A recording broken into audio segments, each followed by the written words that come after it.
Hey everybody, welcome to Solo ReacTalk. Today I'm going to be reacting to a video that I should have reacted to this almost a year ago now, because I reacted to the first video. It was called, The Imperium of Man, Rise of Humanity, Part 1, created by Luton09.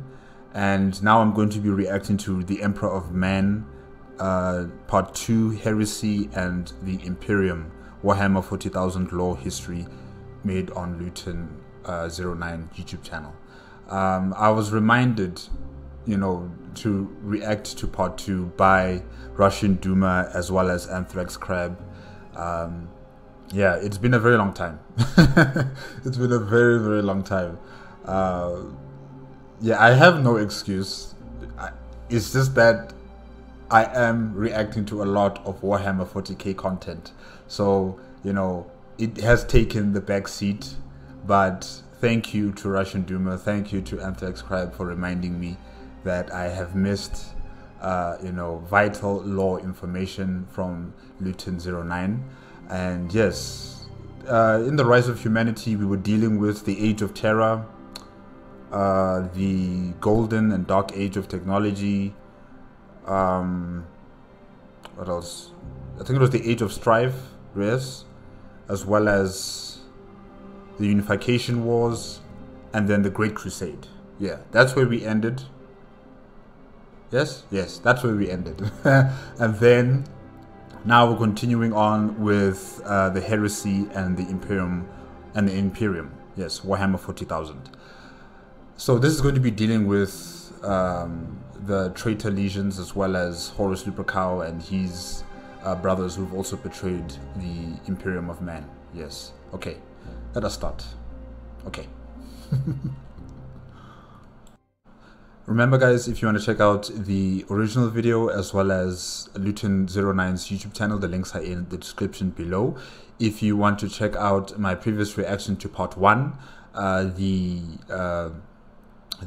history of mankind, if I can say that, the Part 1 of Luton09's video on the Emperor of Man. Remember, the playlist card is going to be at the top here. You'll find it in that playlist card for Warhammer 40k content. And yes, let us start. 3, 2, 1, go.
Okay, hold on.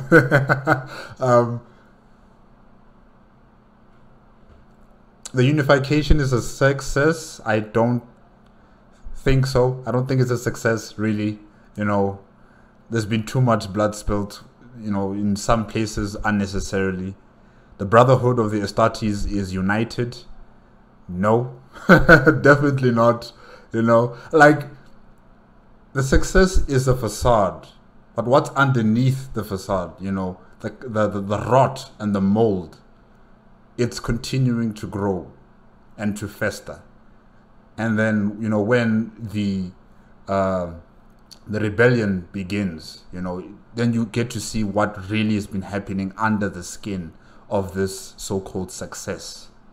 So yeah, you know, the emperor was not really concerned with the nitty-gritties of the internal politics of his sons and his sons' legions. You know, he was just focused on the outcomes. If they've taken over this world, if they've taken over this sector, if they've, you know, secured this amount of resources and people under their banner of the Imperium of Man. That's what the emperor was focused on. He wasn't focused on the middle situations and even the lower strata situations. And that blindsided him. That blindsided him, and it resulted in a catastrophe where his great dream and his great plans for humanity just turned to ash. So yeah, on the face of it, it does look like a success, but if you start to dig under, then you'll find things that are very disturbing.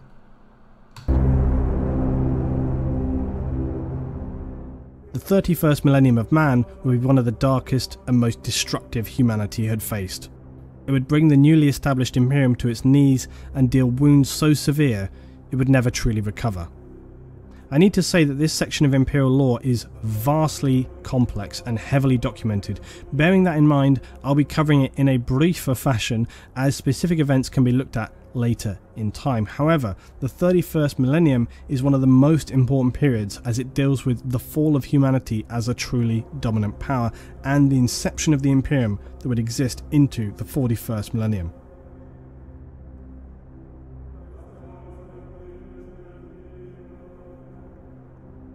The Horus Heresy.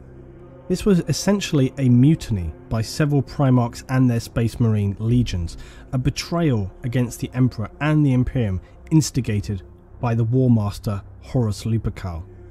Now, considering how much is written about these events, it actually takes place over a very short timescale in the general scheme of events in 40k, lasting for only about 7 years. As I already outlined, this rebellion ultimately was orchestrated by, at this time, the unknown forces of chaos.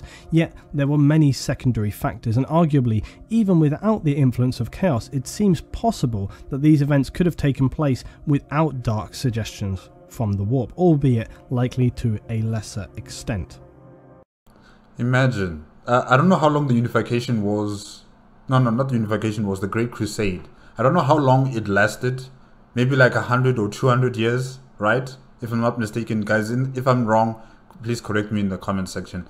But then the Horus, I mean the heresy, you know, it lasted only 7 years. 7 years, and the entire galaxy, you know, was being burnt. You know, civilizations being destroyed, entire infrastructure uprooted, destroyed. Civil war, not only within the Imperium of Man, but also the Mechanicus of Mars. 7 years. After around 200, maybe 100 years of trying to unify the galaxy, it just takes 7 years just to destroy everything and, you know, have humanity in this stagnant position. Crazy.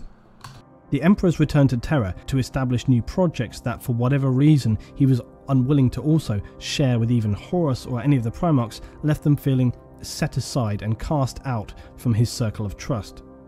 This would lead to feelings of resent or in some outright anger and disgust. This was less though about ego or pride than it was trust, although there is no doubt these emotions were an element in play. Primarchs, despite their demi-godlike stature and ability, were fundamentally human at the core. It was more about their deep connection to the Emperor, and perhaps that they saw themselves not as equal, but at least on a similar level to him. His retreat to Earth and abandonment of them at this juncture certainly left them feeling consigned to the rest of humanity. And this is why I wish they were more like the custodians in their mentality. You know, instead of being more humanized and more human, they should be more like custodians, where they are resolute, where they're like, you know, a stone that cannot be swayed by emotions. But these feelings were surely only fragments of doubt, not an outright stab to the heart, but nonetheless the seeds of mistrust were sown, and those chinks in the armour of the Imperium were exactly what the dark warp entities of chaos looked for. Another factor in the resentment and frustration felt by the Primarchs and some higher officers in Space Marine legions would be the Council of Terror. This was a governing body charged with the administration and infrastructure control of the Crusade and Imperium as a whole. It was controversial among the Astartes as it comprised an all-human council. Primarchs and Space Marines alike were not given permission to sit with the Terror Council. Their role was for that of war, and all military matters were handled by the War Master. One of the most primary council members was the previously mentioned Malcador the Sigillite. Malcador was no simple man though. He was a psyker of immense power and used these abilities to reach out into the vast realms of space. He was a close aide to the Emperor during Earth's unification wars and is said to have formed the Administratum of Terror. So he is no mere administrator, but a vastly important figure, as important in fact as any Primarch. Some of the Emperor's sons though did not feel that the Imperium should be run by human bureaucrats, and so the Council of Terror would become another chip on the shoulder and a contributing factor to heresy. One last and specific act though would turn at least one Primarch away from the Emperor and continue to raise doubts in others: the disciplining of Lorgar. Lorgar was the Primarch of the Word Bearers, or as they often referred to themselves, the Bearers of the Word. I don't really like this image of him here. I like the image of him with tattoos on his face, you know, and he's wearing this like goldish armor, you know. And yes, they say he has the liking of the Emperor, like his face. He looks quite similar to the Emperor. So yeah, this one is, I don't know, it's a bit weird with the tears, you know, and then this rainbow color here. Yeah. The word referred to is the Emperor's word. However, the word bearers were almost fundamentalist in their beliefs. Lorgar believed with every fibre of him that the Emperor himself was a divine being, one true god of mankind. They believed this to the core and preached it across their homeworld as well as any they encountered during the expeditionary crusades.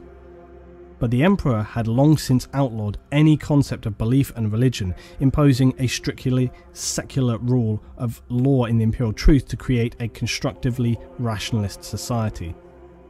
For the longest time though, these religious emanations were suspected and tolerated by the Imperial Council, and even to an extent by the Emperor. Eventually, however, the word-bearers came under closer scrutiny by the simple fact that by comparison to other legions they were unbearably slow with their conquest rate during the crusade. But you see what I was talking about, where the Emperor doesn't necessarily care about the nitty-gritties of what's happening on the battlefields, or how his sons are converting planets into the fold of the Imperium of Man. You know, even the Council of Terror, they don't really focus on, you know, what are these Primarchs actually doing on these planets to convert them into worlds of the Imperium of Man. You know, they only care about the end result, whether the planet has been taken over and it now belongs to their domain, or, you know, do they need reinforcements, or is there some other like a serious situation on the planet that requires much more attention. You know, they kind of don't focus on what's going on the ground, and by the time they do, it's usually too late. Just like with what's happening here with Lorgar and his legion, you know, converting these planets into you know, worshipping the Emperor like a god. because it was not just one planet. Like there were many planets that, you know, were converted into, you know, having this religion where they start praying to the emperor like a god.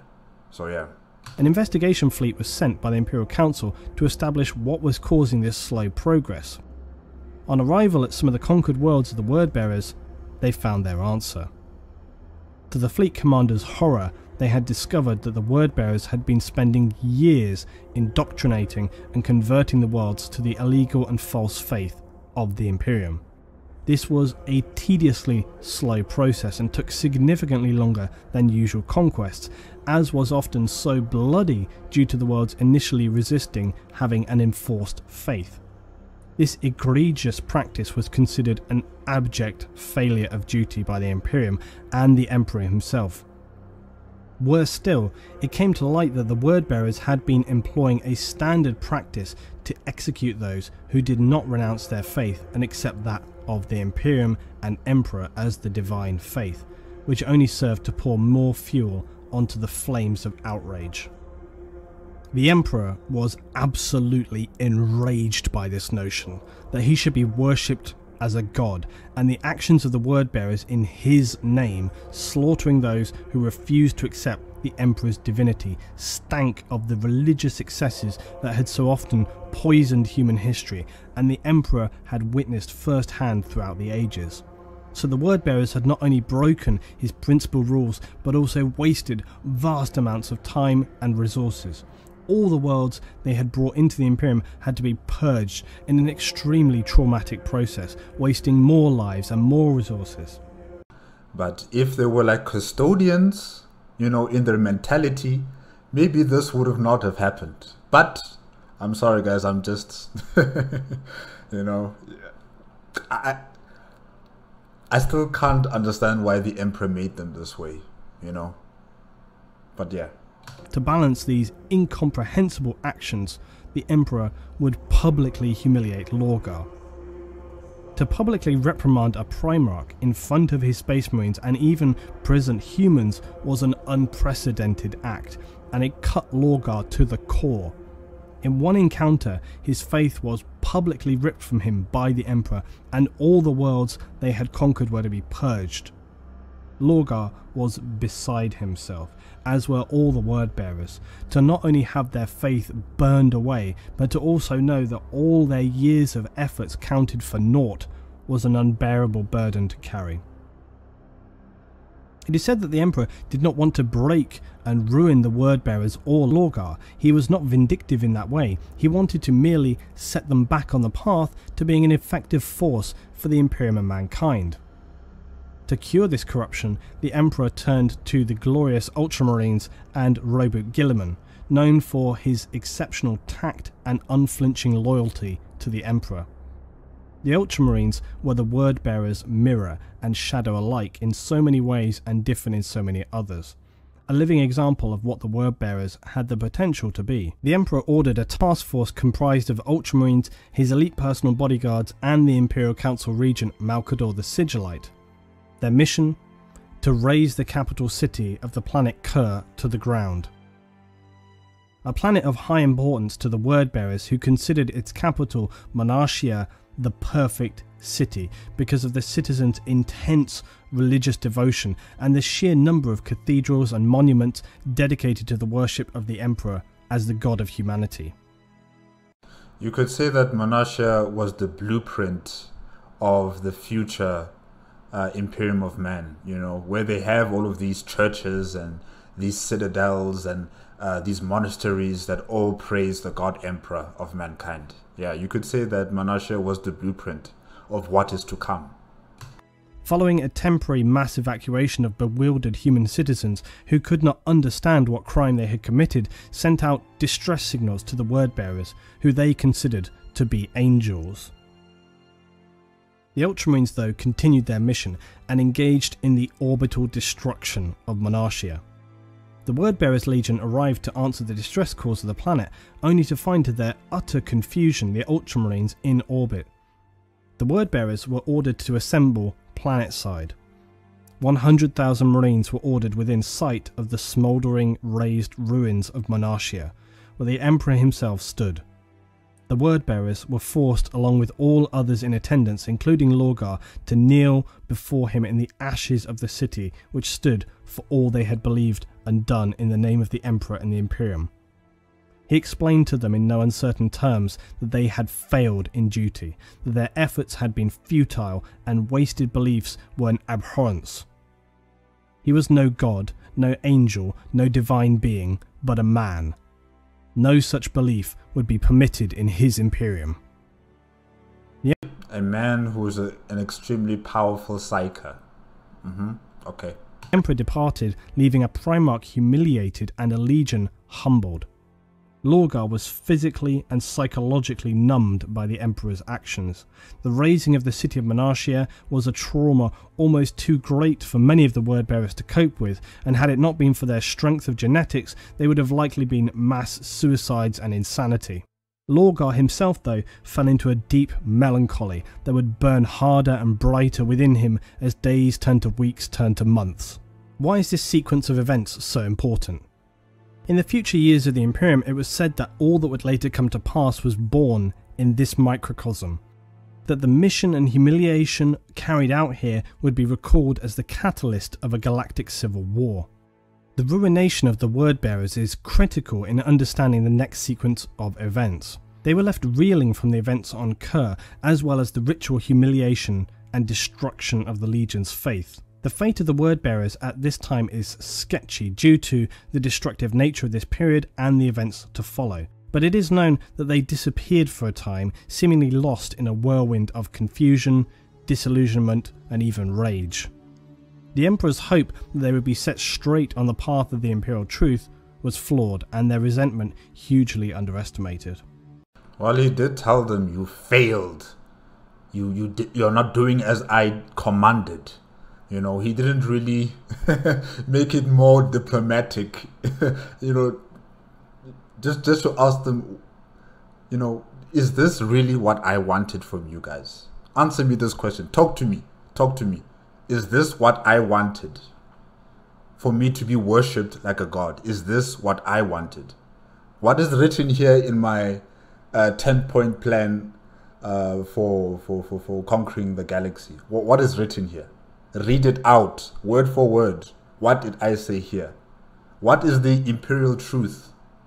Have you applied the imperial truth on the planets that you've conquered? Yes or no? You should have started a conversation with them instead of berating them and, putting them down and telling them that they're failures, that you've done wrong, and then, show them the destruction of the city of Malakia. That doesn't set anyone straight. It just feels like they've been spat in the face, they've been kicked in the face with some sand, and they're being embarrassed in front of their brothers from the Ultramarines, and that's very embarrassing. That's like you got a 0 at a test in class, and everybody knows because your teacher put out your report card, in front of everyone, and you know how you feel. You feel embarrassed, you feel hurt, while everyone else is laughing at you. So yeah, what the Emperor did here was just a mistake, really. It was just wrong. Instead they withdrew, wandering the galaxy, seeking, waiting for a light of clarity to guide them. It seems likely that Lorgar's fall began after Monarchia, that the dark powers of the Warp reached out to him in his despair and offered him that which the Emperor had denied him. A divine power to believe in. It is not known whom these voices that counselled him were. It's possible, but entirely speculative, that as with Horus later, some of his closest officers such as Erebus, the word-bearer's first chaplain, would be the first to be corrupted and then begin the spread of darkness. What is certain, though, is that when the word-bearers reappeared to rejoin the Great Imperial Crusade, they appeared to be refocused as the Emperor had hoped. But this was far from the truth. The word-bearers now no longer served the Emperor or humanity, and were the very first Space Marine Legion to fall to the darkness of chaos. The war between humanity and chaos would still not come until more of the Emperor's crusading forces had been seeded with dark betrayal. Horus Lupercal favourite of the Emperor, War Master of the Crusade, would become the apex of these events. The real treachery would begin on a small planet named Davin. This world had been easily absorbed into the Imperium by Horus and his legion, the Lunar Wolves, some 60 years previously. The warrior people living there quickly realised they were outclassed and bowed to the powers of the Imperium. Horus was impressed with their realism, honour and strength.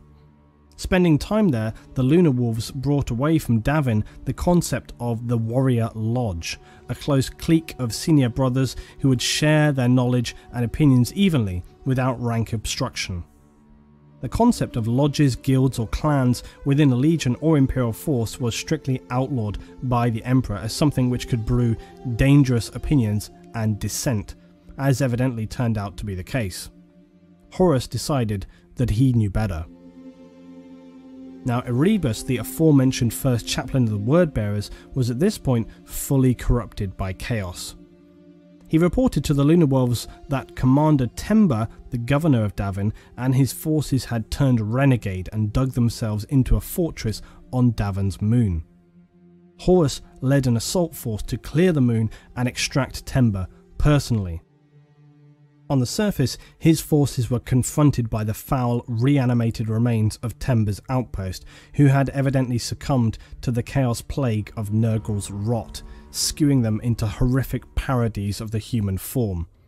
Horus slew the grossly altered Temba personally, but not before Temba managed to strike a blow to Horus using the advanced blade, the Anatheme. The Anatheme, you will recall, was the highly advanced blade stolen decades previous by Erebus from the people known as the Interrex. The weapons appeared to be semi-sentient, as the Interrex claimed the weapons could be instructed to recognise a particular person, which gave them the ability to mortally wound that person. The Interrex did not know how to produce these weapons, but had confiscated them from a Xenos race known as the Kinebrak.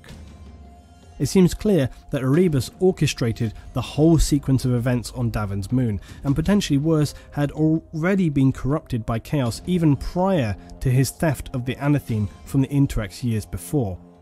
The distorted, chaos-riddled Temba had been instructed to speak Horus Lupercal's name to the blade. This meant that upon striking the greatest Primarch of the Imperium, it would wound him in such a way as to be beyond even his demi-godlike powers of healing. The fate of the Anatheme would still have importance in the years to come. Horus was taken back to his ship, the Vengeful Spirit, where apothecaries frustratingly determined his wound could not be healed naturally or otherwise. Horus's Mournival, his lodge of closest officers, took him in their despair to the Serpent Lodge on Davin, where Erebus assured them he knew how to heal the War Master in a special spiritual ceremony. This was, of course, all part of Erebus's plan. During this ritual, Horus's spirit would be transferred into the warp along with Erebus, disguised as one of the War Master's closest friends, Hastur Sejanus, captain of the 4th Company.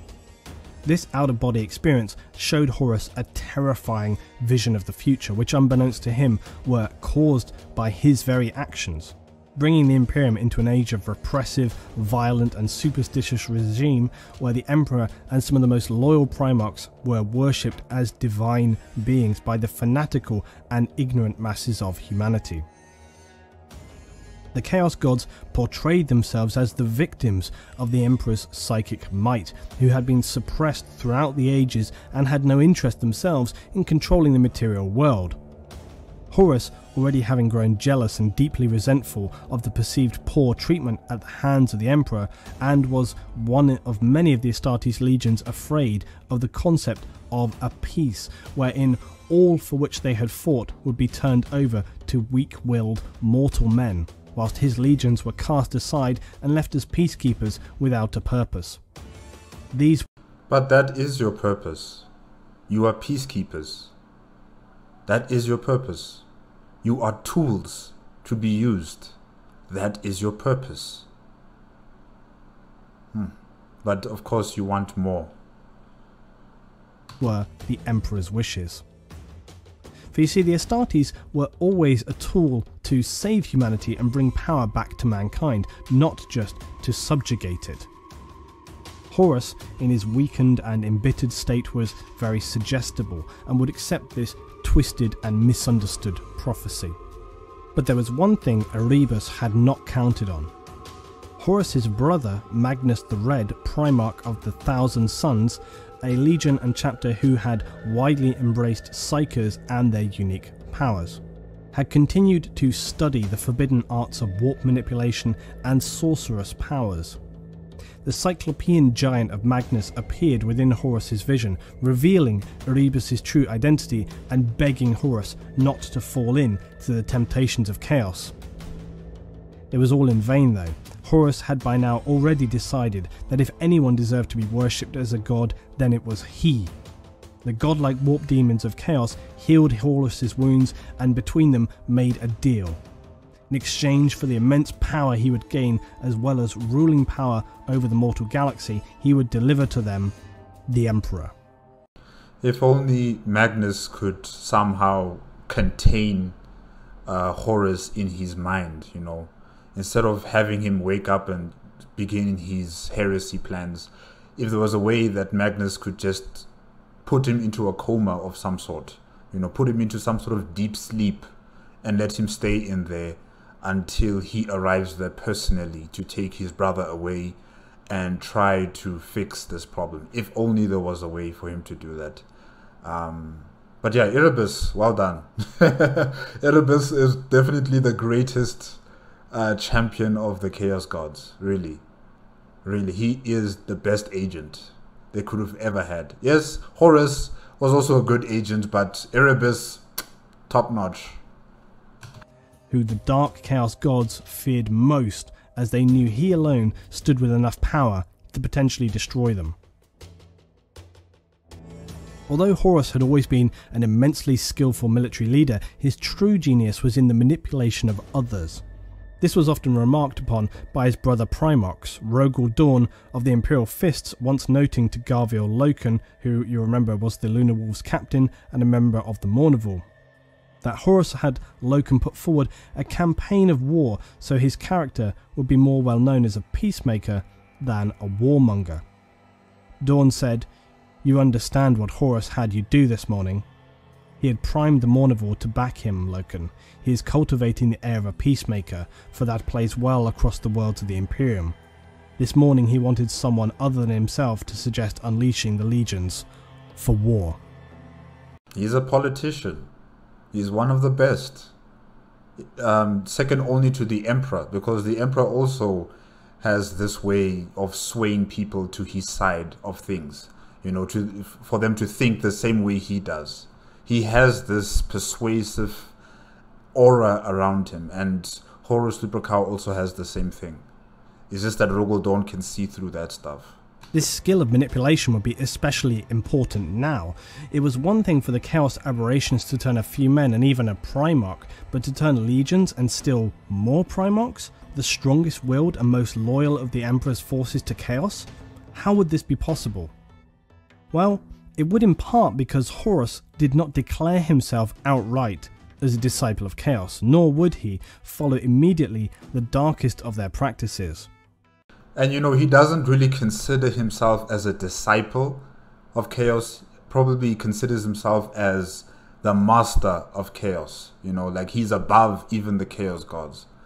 And I think the Chaos Gods are using him that way. You know, they want him to believe that he's this all-powerful, all-important person that's meant to, you know, change the Materium world and rule over the galaxy. They want him to be that way, you know, because, you know, Horus Lupercal is their puppet. He is their puppet, but he just doesn't realize that himself. He thinks he is the master. Poor guy. As had been the case until now, the game being played was one of subtlety and deception. Horus began implementing throughout the legions the concept of the Mournival, that he had allowed first within the Lunar Wolves. The Mournival Lodge enabled officers to group together in secret and lay the seeds of discontent and mutiny. Horus would also capitalise on the current negative feelings among some of his fellow Primarchs, and then the refracted disillusionment among some of the legions. Lorgar and the Word Bearers had already turned to Chaos following their world-shattering humiliation by the Emperor. Horus would engage legions of Astartes, Imperial troops, and even several Mars Titan legions, with the principal concept that Horus now perceived the Emperor, powerful as he was, did not deserve the unreserved praise and recognition of the human race.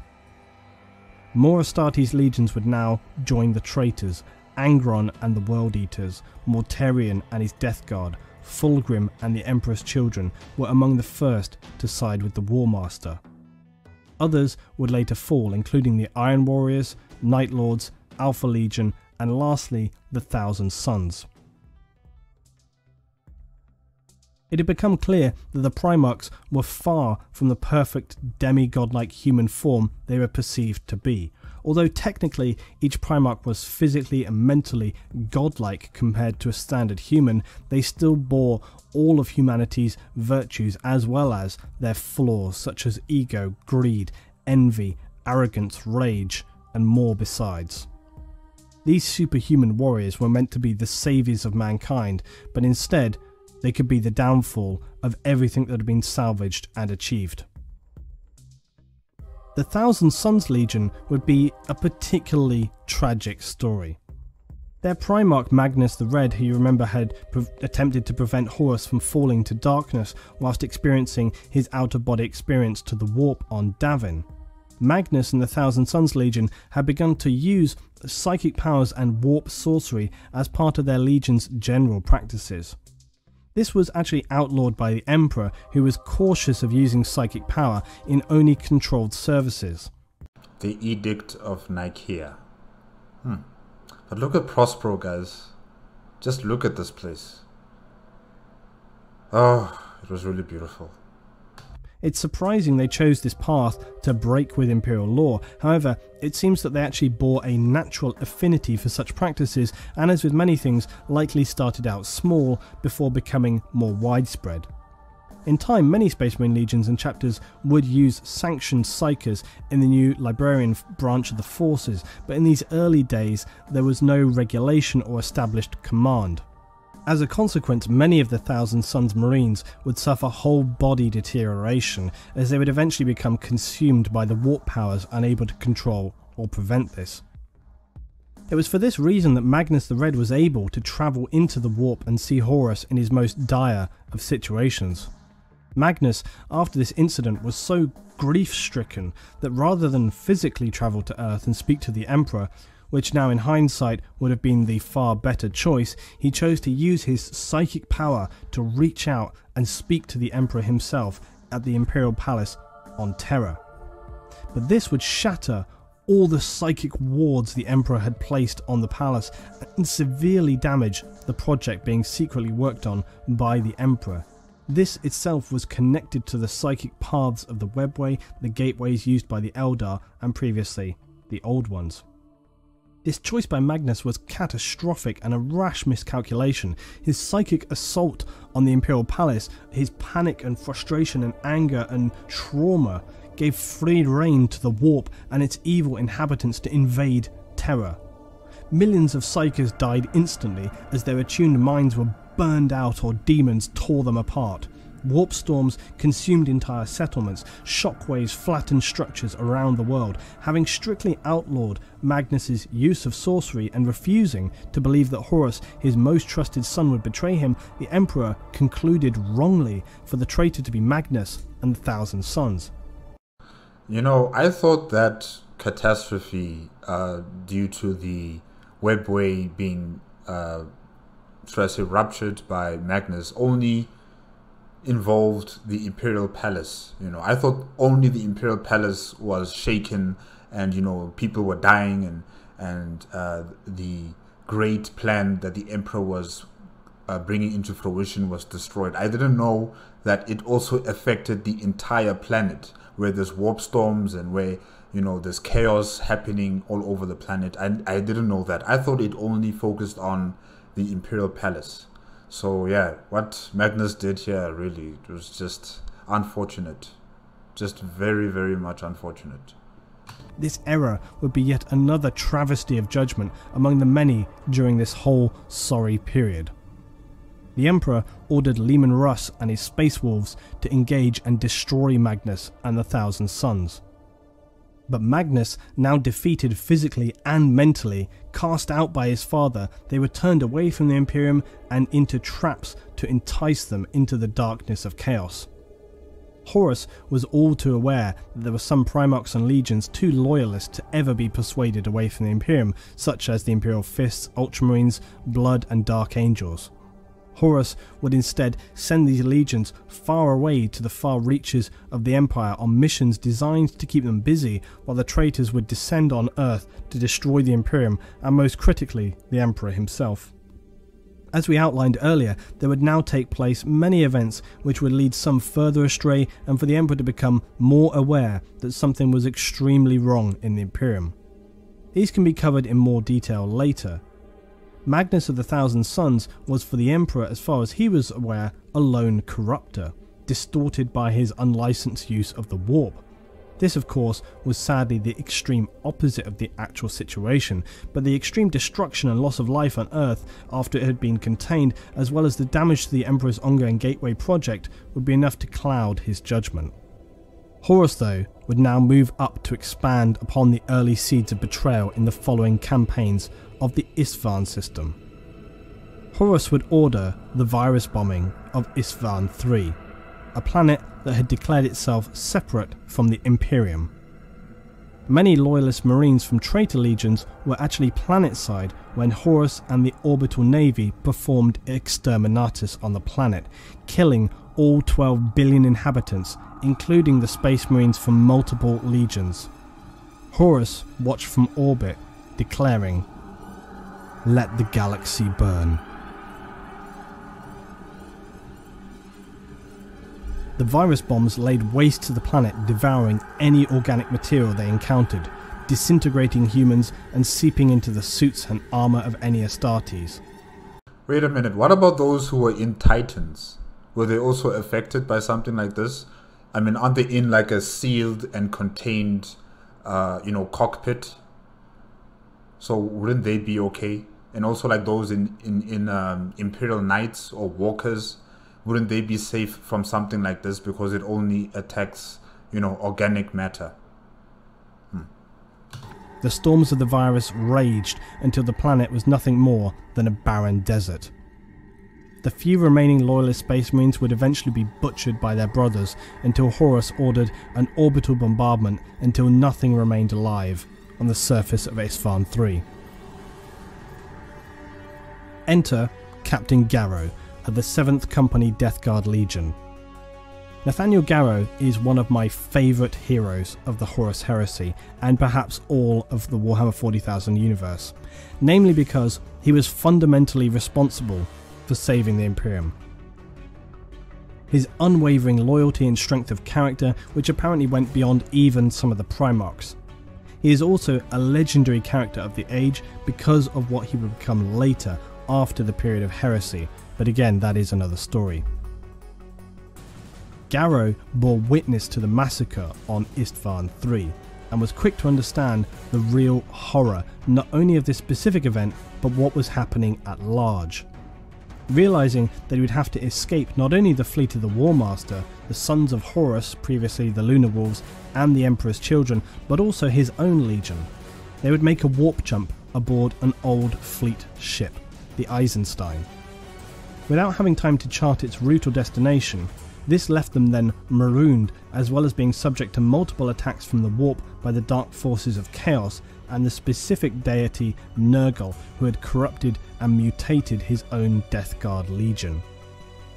Despite all this, they survived and proceeded to detonate their ship's core in the vain hope of attracting a ship to come and rescue them.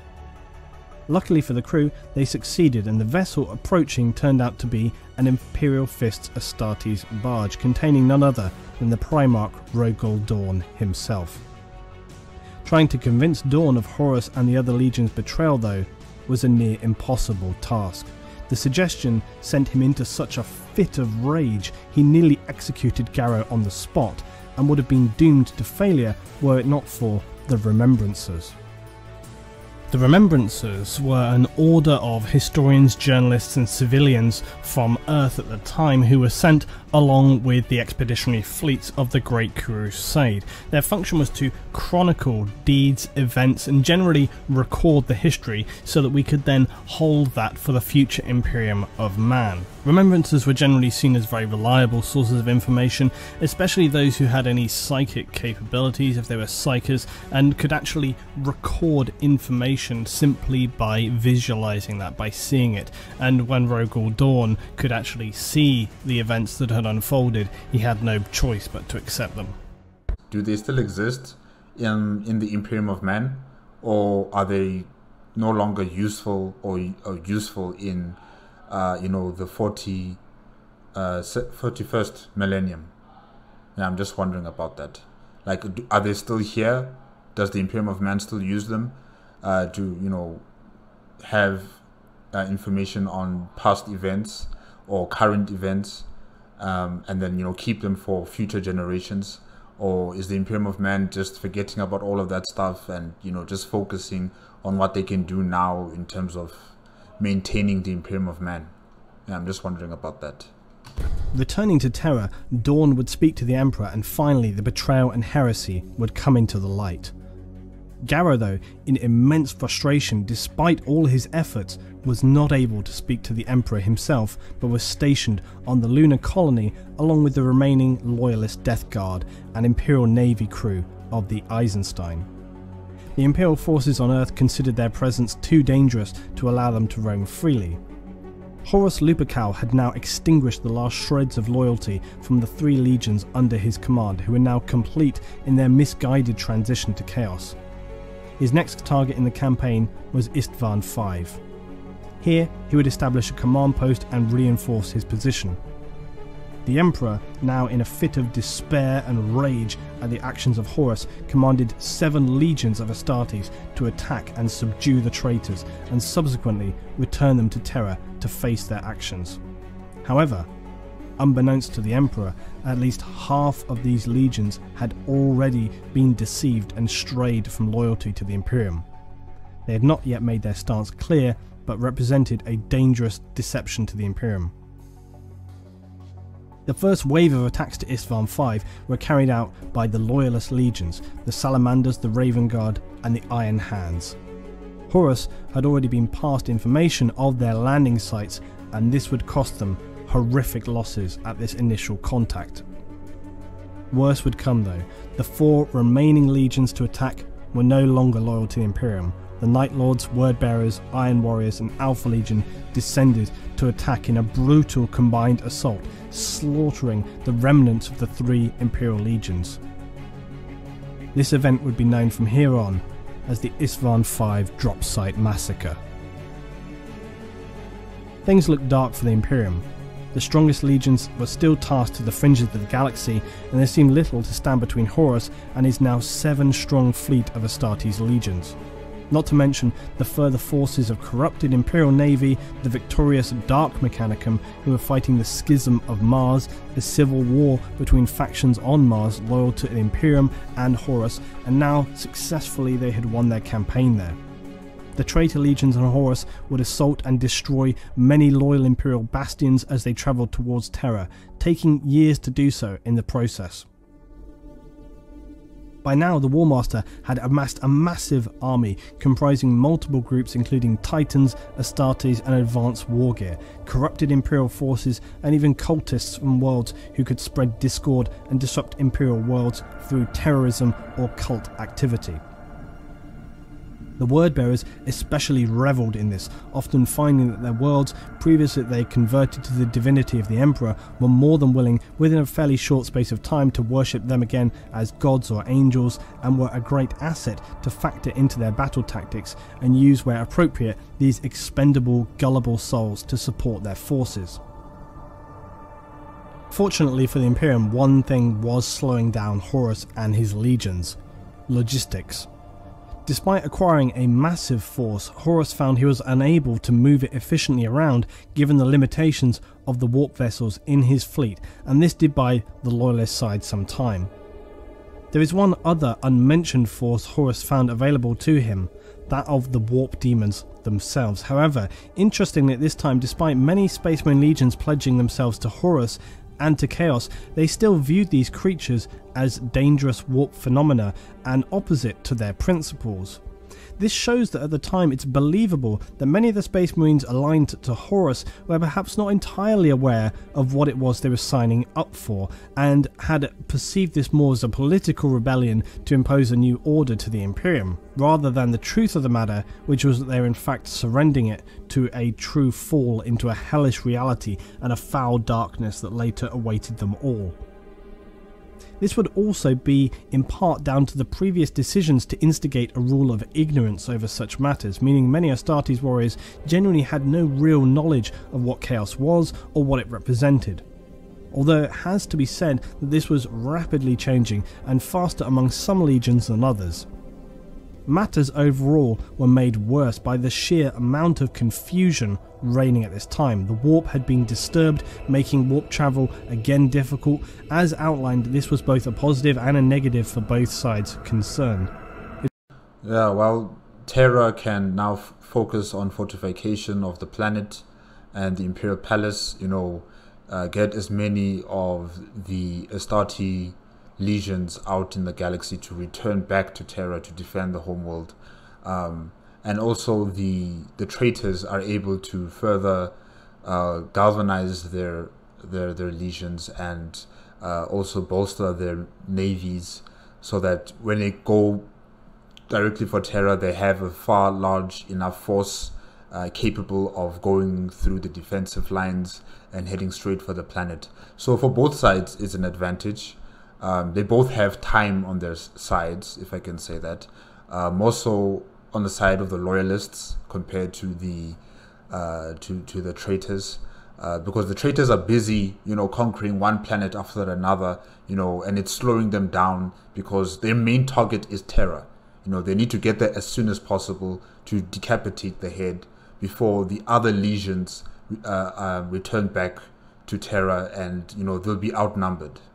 So yeah, time is on the side of the loyalists, while the traitors continue to, conquer one planet after the next. Yeah. It also made communication difficult, meaning some worlds could not be warned, and meant that many did not know the truth of the matter or who indeed they could trust. Rogel Dawn, Primarch of the Imperial Fists, had been stationed on Terra for some years now after his return with Nathaniel Garrow, and barely rested in his activities to prepare an insurmountable defence of Terra. However, his task was made all the more difficult by the warp storms, which prevented ease of reinforcement as well as communication. In addition, Mars now failed to repel the Dark Mechanicum and had fallen to the War Master's forces, and as such had to be continually blockaded and prevented from launching its own attacks to Earth. As far as the Emperor, Malkador and Imperial Fists were concerned, the spearhead on Isfahan V had been a catastrophic failure. Other legions, such as the Ultramarines, were now completely isolated and out of contact, and so they could do nothing but watch the galaxy burn around them, as Horus himself had stated he would as he oversaw the virus bombing of Isfahan III. Let the galaxy burn. Despite this period often being documented as clear-cut death guard against blood angels and so on, it was far more chaotic than this. Although battles and confrontations would occur, it was not as simple as the War Master declaring, "X Legion is now under my command." A legion comprised thousands of Space Marines, and they would rarely be all stationed in one location at once. Consequently, this fragmentation meant many could return from stationing elsewhere to find to their horror the truth of the matter. As outlined previously, although Space Marines can often appear to be mechanical machines of war, they are just as complex as any human in their thoughts, decisions and moralities, hence why Horus saw it necessary to slaughter so many loyalists from the legions he would call his own on Isfahan III. This meant that many smaller groups of Marines, when returning to communication with their legion, would either meet a bloody fate at the hands of their brothers should they refuse to convert to the War Master's cause, or instead they would flee to form fragmented groups of rare Marines known as Black Shields. Now, just to diverge very quickly, Black Shields are a rare form of Astartes who have fully severed themselves from their parent legion or chapter, but who still remain loyal to the Imperium. In this early time, however, only some of the Marines would obscure their shoulder plates. Others would wear their legion colours and heraldry, proudly believing themselves to be the purest warriors, uncorrupted by the darkness and the last remnants of their previous but now ruined glory. I wonder what happened to the Black Shields after the Civil War. Were they, being put into different legions, or were they expunged because, it's too much of a risk? Or, what happened to them after the Civil War? Later in time, though, all these rogue Astartes would black out their armour to remain anonymous, as their legion loyalty became a deep shame and irrelevant to their personal missions. Black Shield Space Marines would later become the fabled Death Watch Marines, who dedicate themselves to endlessly battling Xenos using unorthodox methods and allying with fellow Black Shields whose prior Legion heritage is irrelevant and often best unspoken of. Okay, so they become Death Watch. Alright. Death Watch. Okay. At least, they have a new purpose. They're not just going to die, with those traitor legions. They're going to have a new purpose and continue serving the Imperium of Man. So yeah, at least they have something, to look forward to after all of this, chaos. It is uncommon for the Black Shield to reveal more than bare details other than his name, basic training experiences, and so on. They fight in the name of the Imperium, but remain in a state of self-imposed exile. The Death Watch Black Shield Marines would also fight in a manner divergent to normal Marines. They will willingly sacrifice themselves where necessary or take on objectives that others would consider a death sentence. In many ways, their lives seem to be a form of penance, carrying the shame and weight of sin thrown down by their legions upon their shoulders, but all the while remaining staunchly loyal to the Emperor. Horus continued his unending campaign of betrayal now, in a bizarre parody of the Imperial Crusade. Each world over which the War Master's shadow fell, a simple choice was given: total submission and surrender, or total destruction and a lifetime of slavery, and ultimately a miserable death. This campaign was also certainly one of fear-mongering and compliance for sibling worlds in a given system. For any world marked for destruction and genocide was never fully extinguished in this manner. It would conveniently allow those survivors who had not simply lost their minds from witnessing the horrors unleashed by the Dark Astartes could convey their experience to other neighbouring worlds, and thereby assuring their near immediate surrender to the War Master's fleet. In this sense, these near-total annihilation attacks on planets by the War Master were not true exterminatus, as was seen on Isfahan III, rather they were a clever and brutal propaganda tool to yet again demonstrate Horus's adept ability in the art of war he had perfected through the years of the Imperial Crusades. By now, some 9 of the 20 Space Marine legions were under the command of Horus. An interesting but specifically relevant aside to this is to mention the 2nd and 11th Space Marine legions. They would have all records of their existence destroyed, and no history or explanation given as to their origin, actions, or fate. The complete and utter erasure of all records of the 2nd and 11th legions is considered by Imperial historians as the most successful edict of obliteration ever carried out. However, fragments of information do exist through quoted literature or documents, and it seems that these 2 legions' records were eradicated prior to the Horus Heresy. We have no way of knowing for sure what happened to the erased 2 legions, but it seems likely they were precursors to the events of the Heresy. I think there's like a lot of, contributing factors to the Heresy, and yeah, this one is also very important, clearly. The mark of the Space Wolves, Leman Russ, is recorded as stating that Space Marines had been previously tasked with fighting one another when speaking to Caspar Horsaw, who questioned him. The unprecedented? Like Astartes fighting Astartes? Like the route being called to sanction another legion? That?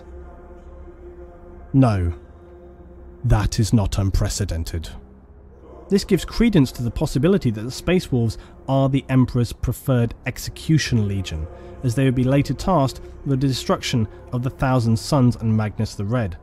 Another quote stated that the wolves will be loosed again. This small fragment suggests it is not the first time they'd faced such a mission. Malcador the Sigillite and Rogel Dawn of the Imperial Fists would also shed some fragmented light on this history.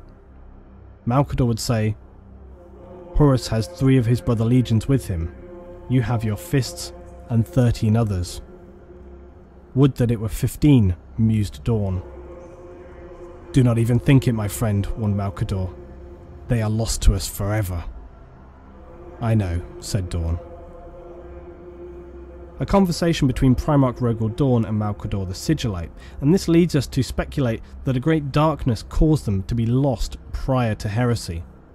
But the most telling of all would be part of Horus's vision during his out-of-body experience on Davin, where he would have, among other delusions, a reminiscence back in time to the DNA laboratories of the Emperor. We know that the warp creatures had originally scattered the Primarchs, so it seems entirely likely that this vision was at least in part accurate. Horus would describe that. He stopped by the tank with 11 stenciled upon it. The 11th Primarch, feeling the untapped glories that might have lain ahead for what grew within, but knowing that they would never come to pass. This could suggest that Chaos wanted to demonstrate to Horus that he was not the first to be corrupted, and that where previously they had failed and subsequently were destroyed by the Emperor, he would succeed. These glimpses are interesting, but do beg the question, if such a fate had befallen the 2nd and 11th Legions, why was the Emperor not more cautious to allow such darkness to encroach and infect his Astartes again? On the other hand, perhaps it was precisely these earlier corruptions which led the Emperor to his course of outlawing knowledge of chaos, the old adage of what you don't know can't hurt you. Additionally, perhaps the fact that if indeed these 2 now erased legions were corrupted and then crushed by the Space Wolves, could this have lulled the Emperor into a false sense of security, believing any further corruptions to be also surmountable? We could speculate that the Chaos Gods perhaps even allowed these legions to be destroyed prior to the Horus Heresy so as to deliberately misdirect the Emperor into believing them to be weaker or less capable a force than they actually were. Hey guys, they're playing a 4D chess game here that we just cannot fathom or understand in any way possible, really. We are just dust. We are just pebbles of rocks or sand on the beach, and these guys are these super giants just making sand castles and, you know, kicking sand castles and just playing around with our lives. That's what these people are. The Chaos Gods, the Emperor, you name it. There is no definitive answer, this is all supposition, but the possibilities and ramifications are particularly intriguing. Whatever the reasons for these prior events and the consequences they would carry, one thing was now certain. Horus's fleet seemed unstoppable as it approached Terra. Rogel Dawn and Malcador the Sigillite were receiving the fragmented survivors from the Isfahan 5 massacre at this time and begun to realise the grim reality of what they were facing. They hurriedly attempted to contact the Space Wolves and White Scars, who, as they were about to return to Terra, were now engaged by the traitors of the Alpha Legion. This made retreat difficult, but the White Scars were able to break free to return to Terra, with the Wolves vowing to follow them on once they had eradicated the Alpha Legion's force. The Ultramarines similarly had been engaged on the planet of Kalth against the Wordbearers. Robert Guilliman and the Ultramarines received reinforcements from their vast legion to form one of the greatest forces in the Imperium now left standing, and they would repel the shattered Wordbearers and set course for Terra after receiving their communication from Malcador. However, Guilliman realised all too well they would likely arrive too late to make a significant difference, as had been Horus's original intention on posting them as far from Earth as was possible without it raising suspicion. Now the race was really on, as nearly all the Space Marine legions, loyalist and traitor alike, headed for Holy Terror to determine the final battle for supremacy of the galaxy. And you know, like what Luton or 09 has stated, that, you know, when you travel into the warp, it's not essentially a straight line. You're not going to enter into the warp and then exit out the warp and you'll be at Earth. You know, it is a process. It is a journey. You know, you go from one system to the next system to the next system, and it just goes on like that. It's not just one direct straight line all the way to Earth. So yeah, it's going to just take time for the reinforcements to, you know, arrive at Earth, and it's going to take time for the traitors to also arrive at Earth. But yeah. Despite all their best efforts, only the White Scars, Blood Angels and Imperial Fists were able to reach Terra before the traitor legions arrived. The Loyalists were also supported with 3 Mechanicus Titan legions and millions of Imperial Guard soldiers. Their objective was less to defeat the traitors. That task was not in anybody's mind. Their sole task was simple and twofold. They must protect the Emperor at all costs, and they must survive long enough for reinforcements from the remaining Loyalist legions who were still en route to Terra. Especially the Ultramarines.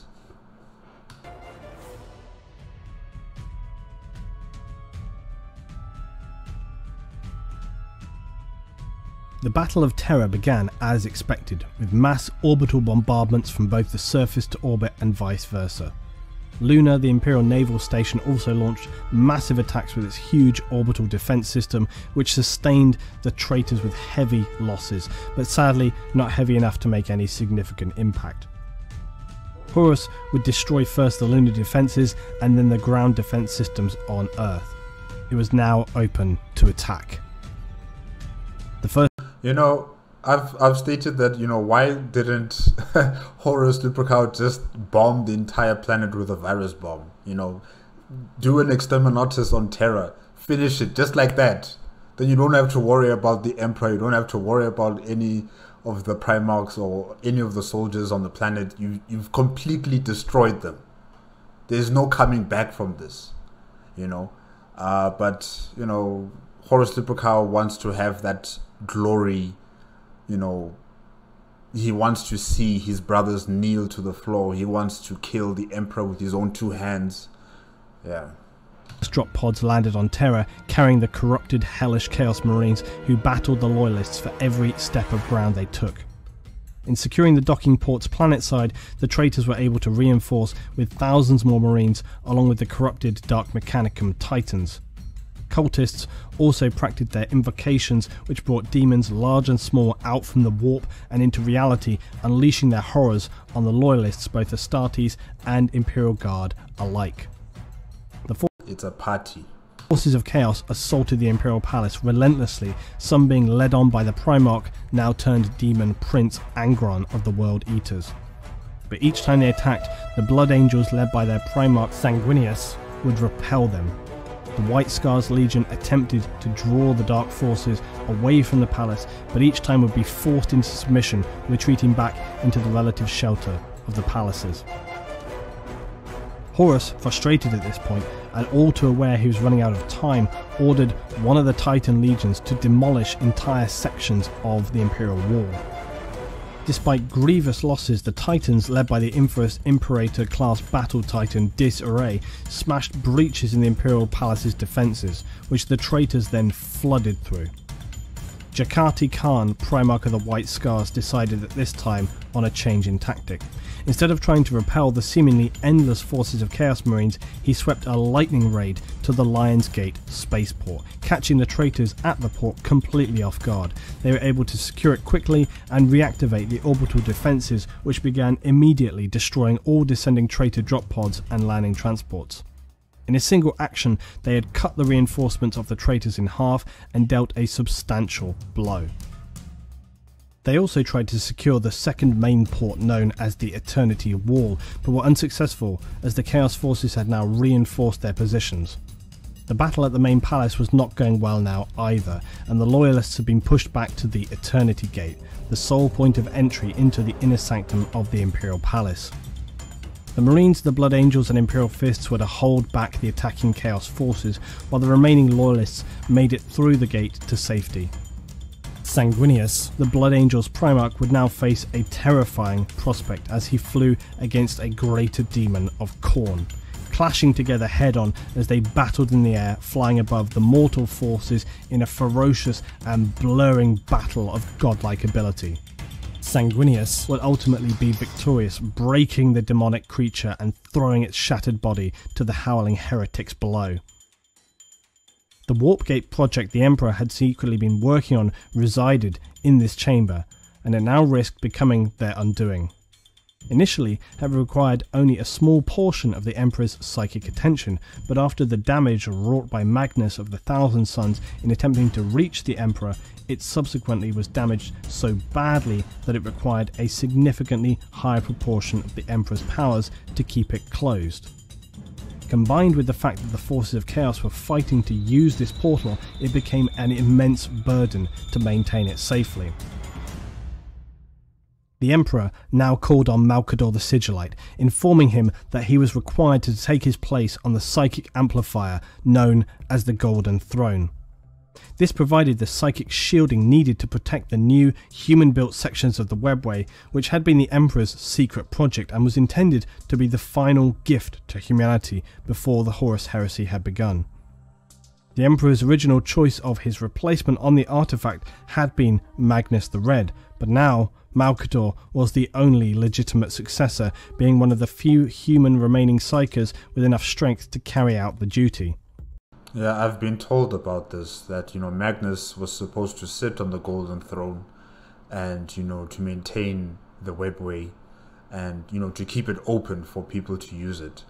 But that plan has now just fallen through the cracks, and I don't think it's ever going to come into fruition, Well, obviously, because the Imperium of Man is now this stagnant empire with a skeleton on the throne, so yeah. In the final days of the siege, the Emperor ordered Malcador to summon 12 men of character, skill and determination. These would be tested and trained to become an elite group of investigators intended to root out treachery across the Imperium and in the centuries to come to prevent any event like the Horus Heresy from occurring again. The Inquisition. This would become the earliest stirrings of the Inquisition and also later the highly secretive chapter known as the Grey Knights.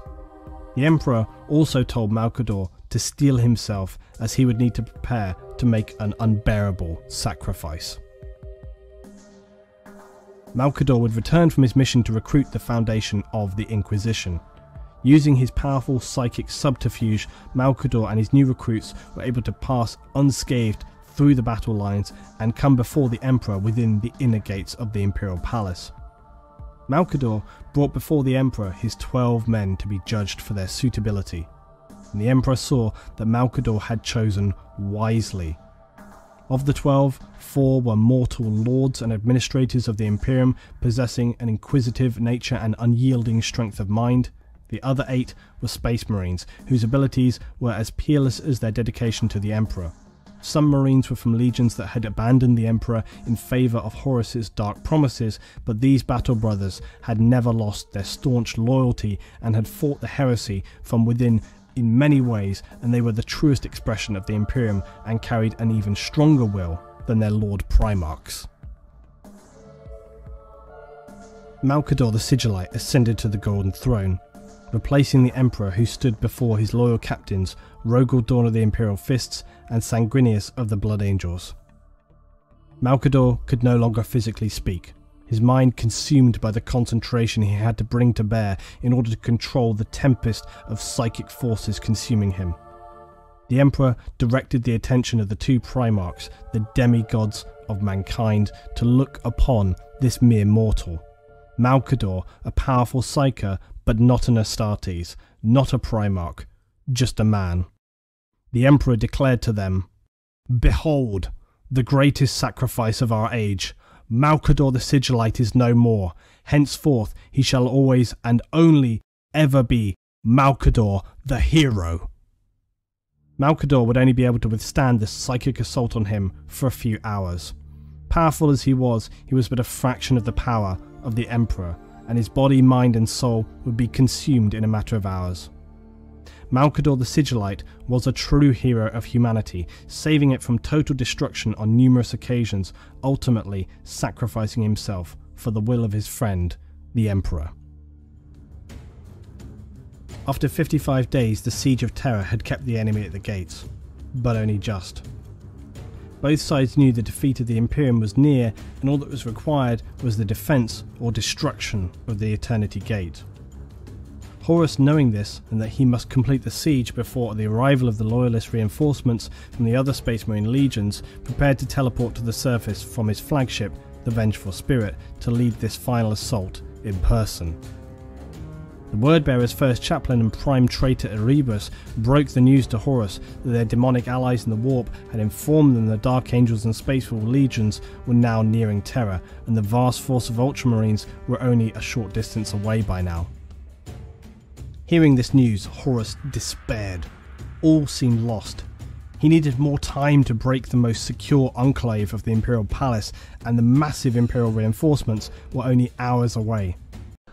This is the moment where he should have just committed an exterminatus on the planet.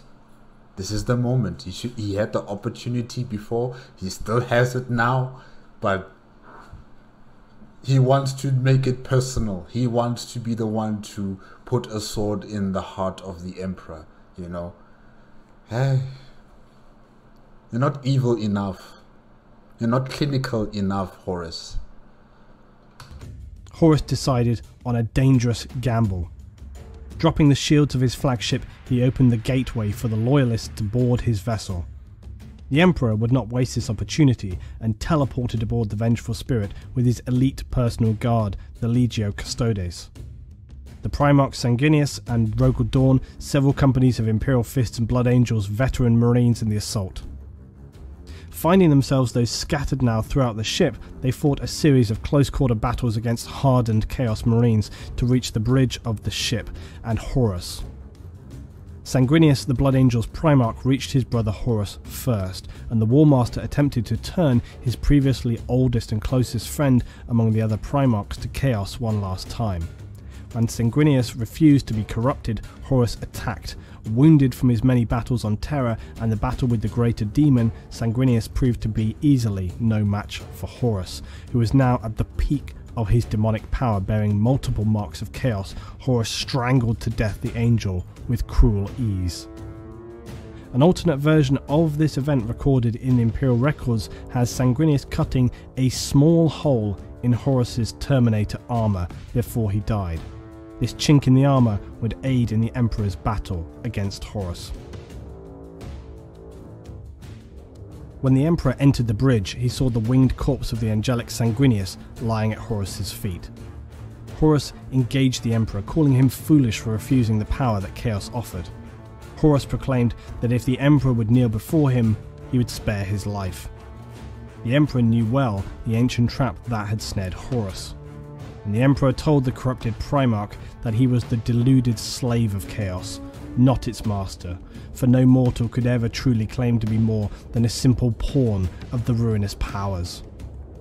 You know, I can imagine the Chaos Gods, huddled together, watching all of this happen on a television set. I don't know why, but I'm just imagining, Slanesh there, eating popcorn with corn, and Zinj and Nurgle, they're also just laughing and cheering on Horus, going, go, go, go, go, kill your dad. Yeah, too bad there's no story that focuses on the Chaos Gods, how they were perceiving everything. We were only focusing mainly on the Primarchs and the Emperor. But I also want to see or understand, what are the Chaos Gods doing at that very moment while this was happening. Yeah, I'd want to hear about that as well. Snarling with frustration, Horus hurled bolts of demonic lightning at the Emperor, who nullified them before they touched him. The Emperor and Horus would engage one another in the throne room of the massive battle barge, a combat of both physical skill and psychic force in nature. The Emperor was unquestionably the most skilled and powerful warrior, but his love for his sons could not bring himself to bear his full strength against Horus, his first son. The Emperor would deflect multiple barrages with his lightning claw, but Horus was possessed, relentless, and sliced open the Emperor's chest armor. He then proceeded to sever the tendons in the right wrist, disarming the Emperor. An enraged psychic blast from the War Master seared the flesh from the Emperor's face, destroying one of his eyes, tearing the broken Emperor's right arm from his socket. Horus raised his father's broken ragdoll body high over his head to throw him down, breaking his body. Okay, you know, with this, reasoning that people are giving us in terms of, the Emperor not wanting to kill his son because he has love for his son and he can't bring himself to use his full might and power in defeating his son. Okay, I'll accept that, right? But that doesn't mean that he can't defend himself with his full power and might. Like, he can't block the attacks from Horus. He can't evade. He cannot, parry the attacks from Horus, because what Horus was doing here, this was brutal. This was really, really brutal. And that's why I'm not 100% believing that the Emperor was so powerful compared to the chaos-filled Horus Lupercal. I think Horus Lupercal was almost at par with the Emperor. I think he was almost there at his level of, attack power and psychic abilities. I really do believe that Horus was an extremely powerful chaos-filled being, because the chaos cards, all of them, they invested their powers into him at that very moment. So I would say that he was a very powerful individual who was capable of hurting the Emperor, not just because the Emperor didn't want to hurt his son, but because Horus did have the strength to do it, and he showed it. So yeah, it's not just because the Emperor had love for his son and he couldn't hurt him, because if that was the case, then he would have just defended, blocked any type of attack that Horus is giving him, and nothing would actually land a blow on the Emperor, because he's so powerful, because he's able to predict all the movements that Horus Lupercal commits. So definitely Horus was an extremely powerful being that the Emperor could not easily contain. I just don't think it was as easy as people might want to think it is, that the Emperor just felt sorry for his son, he couldn't hurt him. No, Horus was an extremely powerful being. Yeah. The vicious and casual brutality of the Warmaster's act galvanized the now broken Emperor as he awoke to what awaited mankind under the rule of Horus and the Chaos Gods. Realizing at last that his favoured son was wholly lost to the corruption of chaos, the Emperor gathered his full psychic power, bringing it through his body and into the Imperium, unleashing a lance of pure energy that pierced the gloating Horus's psychic defences. The Emperor, in a white-hot rage, pierced his very being with psychic power. Before Horus died, the Chaos Powers would abandon him. And as he looked his father in the eye, shedding a single tear, realizing his unforgivable betrayal, begging his father to forgive him. The Emperor saw regret in his fallen son's eyes, but the Emperor also knew that the Dark Gods could attempt to possess Horus again, and that this time he would not be there to stop them if they did. Forcing all compassion from his mind for the sake of humanity, the Emperor tore his soul apart, not banishing or casting it to some dark realm, but erasing it from reality, destroying Horus utterly. His essence burned from existence in both the physical world and the Imperium, so that Chaos could not resurrect Horus, their claim on his soul a bitter blow to the Dark Gods, who would scream a terrible psychic scream in their rage and frustration.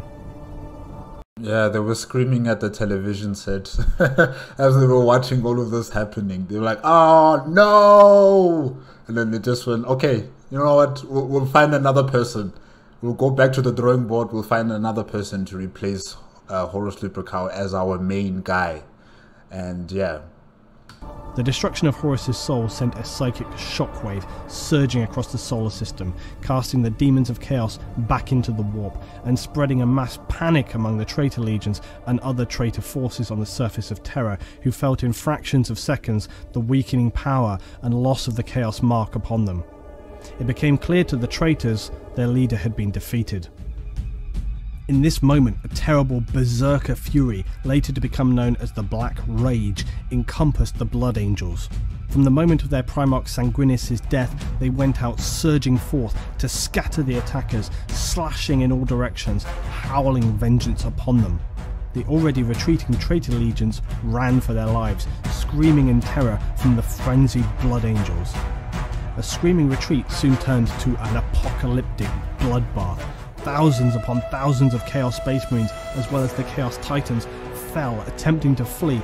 Any who fell behind were obliterated by the Blood Angels. Many of them would be later found still wandering around in an insane rage, smashing the broken Chaos Space Marines to pieces with apparently little conscience, thought or control. The ground before the Imperial palaces was now awash with blood of traitors and heretics.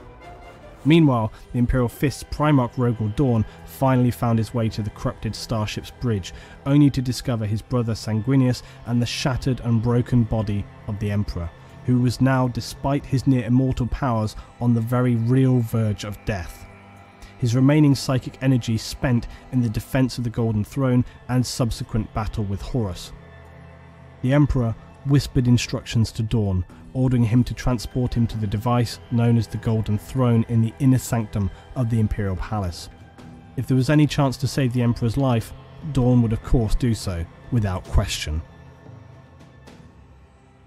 Returning to the Golden Throne Room deep in the Imperial Palace, Dawn and the frail body of the Emperor arrived just as Malcador was beginning to fail. His body had been consumed by the immeasurably powerful psychic storms that were now visibly lashing his body.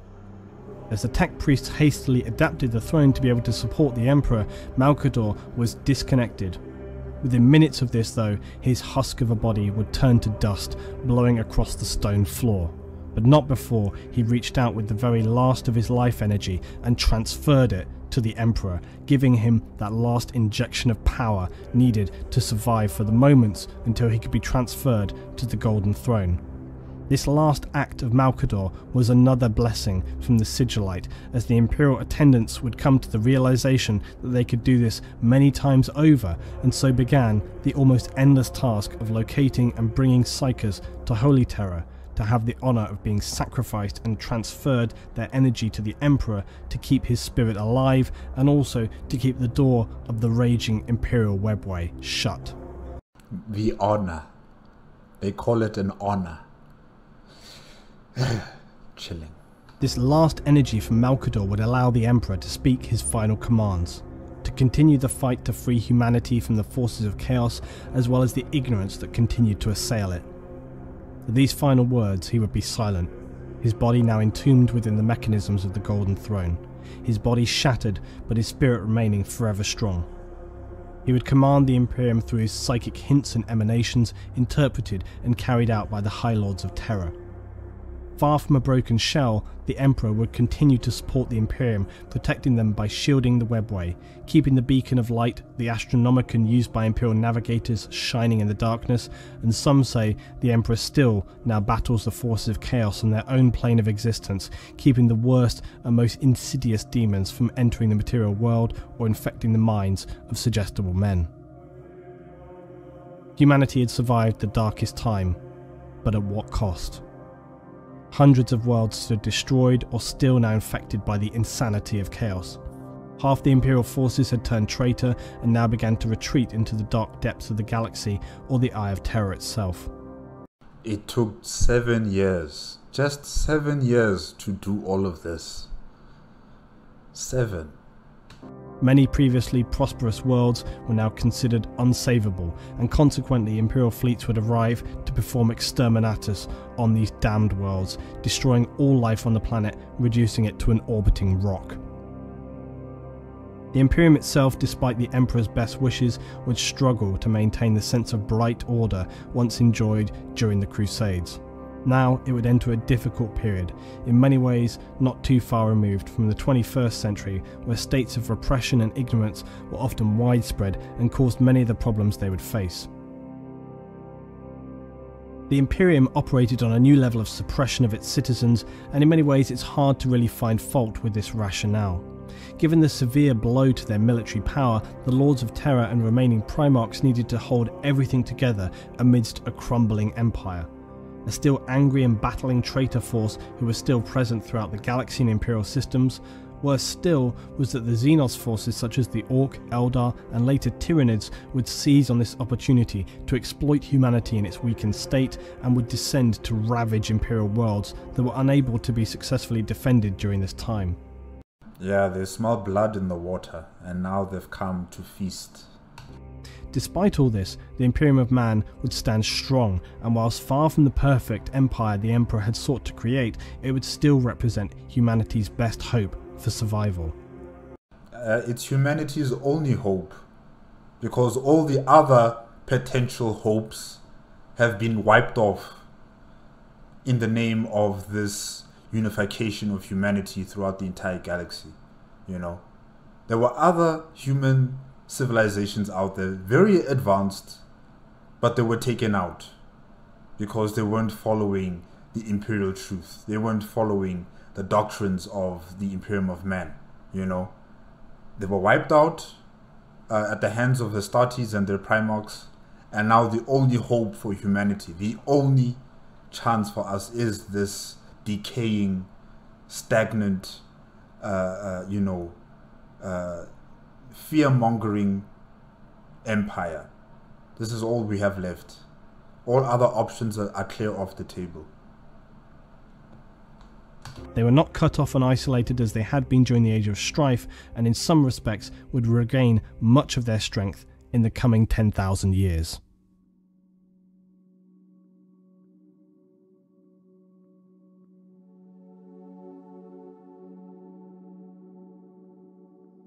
Now at the end of the Horus Heresy, the Imperium of Man was far from what you would call secure, but it had taken back control of the offensive and the traitor legions. These were now fleeing with gathering haste from the territories of mankind. The primary source of strength for the Imperium now lay with the Ultramarines Legion. They were in a relatively unique position of having unintentionally suffered very little damage from the heresy, being ordered to a posting far from the activities of Horus and his traitor fleet. Arriving too late to have any real impact on the final battles of Terror, Robert Guilliman found to his horror and frustration that the Emperor had already been wounded beyond repair and uncountable swathes of Marines killed in defence of the Imperial palaces.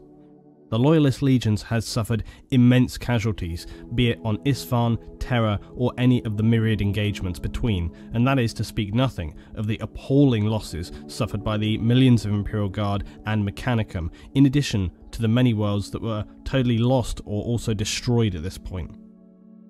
One saving grace for the Imperium was that the Ultramarines had been excluded from the campaign due to their significantly larger size than most other legions. Horus feared the Ultramarines especially, as they were some of the most tactically able, the most uncorruptible, and most importantly, their overwhelming weight of numbers. Cool. Many legions in the time of the Crusade were recruited from the territories that they marshalled. The Ultramarines, through sheer fortune, had gathered a force of somewhere in the region of 250,000 Space Marines, compared to a more average 100,000 of the other strongest legions in this period. Although size could vary from anything like 50 to 150,000, the size of a legion was determined often by external factors, and there were no strict rules about its limitations. It was more a case of the number of incoming new recruits, the inevitable battle losses, the availability of potential recruits, and the administrative skills of the Primarch and his officers. Especially that part. The administrative capabilities of Robert Guilliman are superb. Guilliman was a great organiser and always pragmatic in his approach. Also, by coincidence, the system in which the Ultramarines were situated happened to have an especially plentiful supply of suitable new recruits, who were excellent stock for genetic adaptation into Astartes.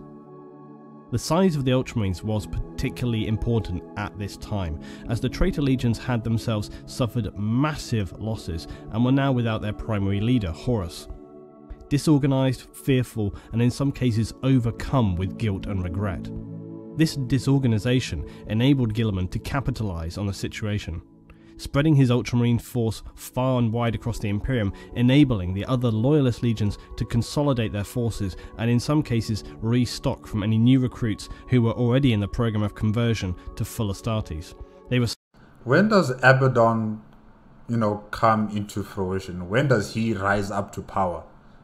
Because he is now going to become the next Horus Lupercal number 2, if I could say that.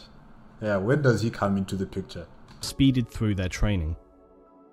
The traitors, on the other hand, had little opportunity for this, as the Ultramarines would block any attempt they would make to try and secure supplies or new recruits for their damaged legions.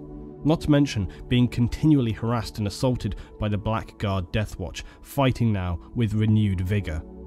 Some sought supreme vengeance for, as they saw it, the destruction of their once proud legions, and moreover the beloved Emperor himself. They wasted no time in immediately executing any corrupted traitors they found and would assist planets in crushing human cultists where they sprang forth. The newly established Inquisition at the command of the Emperor prior to his battle with Horus enabled the Imperium to have a fully established force to keep a watchful eye over any signs of taint of chaos with the same caution and paranoia that the Interrex civilization had approached it with many years during the negotiations of Horus and the Lunar Wolves.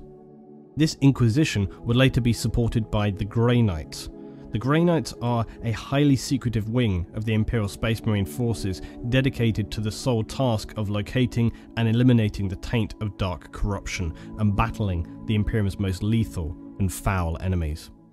This period now would become known as the Great Scouring, and the Ultramarines, along with the other recovering loyalist legions, would carry out the Emperor's last passing words to the letter.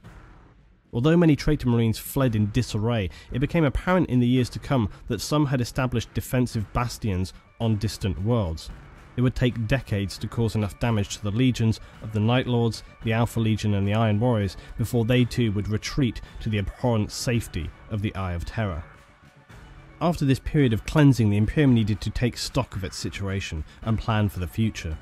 This period would be referred to as the Reformation. The Dark Forces had for the most part been vanquished, but the problem facing the Loyalists now was how to proceed. A plan was required before they could attend the task at hand, namely rebuilding, expanding and protecting the Imperial Empire. Roboute had firmly taken a leading command in these matters, and it would be he who provided the blueprints for the Imperial forces for the next 10 millennia. As Roboute saw it, the main cause of the heresy was less emotional than some of his brothers would have you believe. Mankind would always be unstable, and this instability needed to be accounted for. Therefore, placing a legion of Space Marines in the hands of one man, no matter how godlike that man was, could inevitably lead to problems. The War Master had been able to command many legions, each comprising hundreds of thousands of superhuman warriors. Guilliman saw that this was a dangerous position to allow anyone other than the Emperor himself to hold, knowing the truth now that Primarchs were just as susceptible to persuasion as a mortal human. It would be irresponsible to allow the existing structure of the Astartes legions to continue. Guilliman would now separate the establishments of the Imperial military, creating and encouraging rivalries between them. In so doing, he hoped this would mean that they were less likely to be persuaded by one another should heresy occur again, and make it far more difficult for any one section to mobilise and carry out a significant campaign before it could be crushed. Prior to the end of the heresy, the Imperium had been overseen by the Council of Terror. These individuals managed the day-to-day running of the Imperium, but had been resented by the Primarchs for being mere mortals, as they were refused from partaking in these activities themselves. As the Emperor had instructed Malcador to find a new group of highly trusted, loyal and mentally strong individuals, some of these figures would now replace the Council of Terror to take their place as the High Lords of Terror. These figures would rule the Empire of Man for the many thousand of years to come. The High Lords would use the psychic whispers of the Emperor and interpret these to carry out his will and organise and manage the Imperium. The most significant change was also the most obvious. The Space Marine legions had clearly caused the majority of the damage, and it was their immense size that was the root of the problem. And so Reboot Guilliman would enact the second founding of the Space Marines. 7 years after the death of Horus and the final traitors had largely fled from the systems of the Imperium, the remaining Loyalist legions would now be divided up from their hundreds of thousands of Marines into smaller 1,000 men strong chapters. The Legiones Astartes would now be known as the Adeptus Astartes. It was not a universally agreed plan though. Rogor Dorn and Leman Russ would object strongly to their beloved legions being essentially disbanded. But Khan and Korax of the White Scars and Raven Guard would side with Guilliman. The newly appointed High Lords of Terror also concurred with Guilliman that it was necessary to change to the system, and so this resolution would pass. Guilliman would also, in addition to these overall organisational changes, implement a new code of conduct for the Space Marines to follow, his fabled Codex Astartes. This laid out the rules and guidelines on proper organisation, tactics and order of battle for a Space Marine chapter. It also laid down strict rules to avoid the dangerous orders that came to pass during the heresy, such as the Divinian Lodge practice, which Horus enabled and subsequently would lay the seeds of betrayal within the legions. Needless to say, this is strictly illegal within the modern Astartes chapters.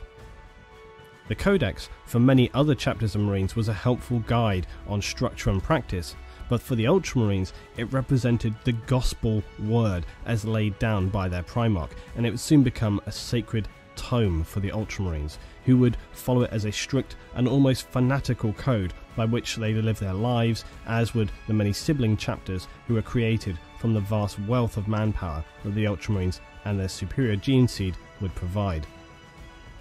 Despite Guilliman's pride in his codex, some chapters like the Blood Angels, Dark Angels and Space Wolves adopted the codex's guidelines only in part as a sign of their continuing disagreement with the choices being made. And additionally, perhaps the fact that Guilliman was allowed to dictate the future structure of the Astartes when he had played very little actual role in the defence of Terra during the heresy. Putting their grievances aside though, it was clear to any looking in objectively that no other Primarch than Guilliman was better suited to this task than he. The Emperor's vision of a human civilization free from superstitious cults and irrational plans was far from successful. For all the amazing achievements of the Emperor, he would be ultimately defeated not by a supremely powerful alien race or a godlike demon from the warp. Instead, he was defeated by the simple fact that mankind was fundamentally flawed. And how tragic that despite the Emperor having learned so much from his thousands of years observing humanity, this was not enough to prevent it retracing its fatal errors time and time again. I would even go further and say he hasn't really learned anything about us. I've been told many times that yes, the Emperor loves us, but he doesn't know us.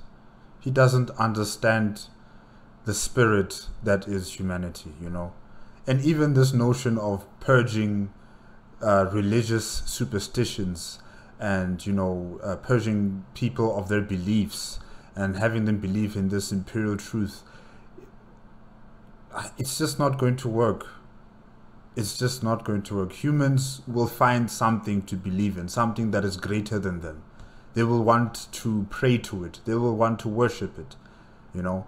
Not all of us are going to be these atheistic type of people, you know.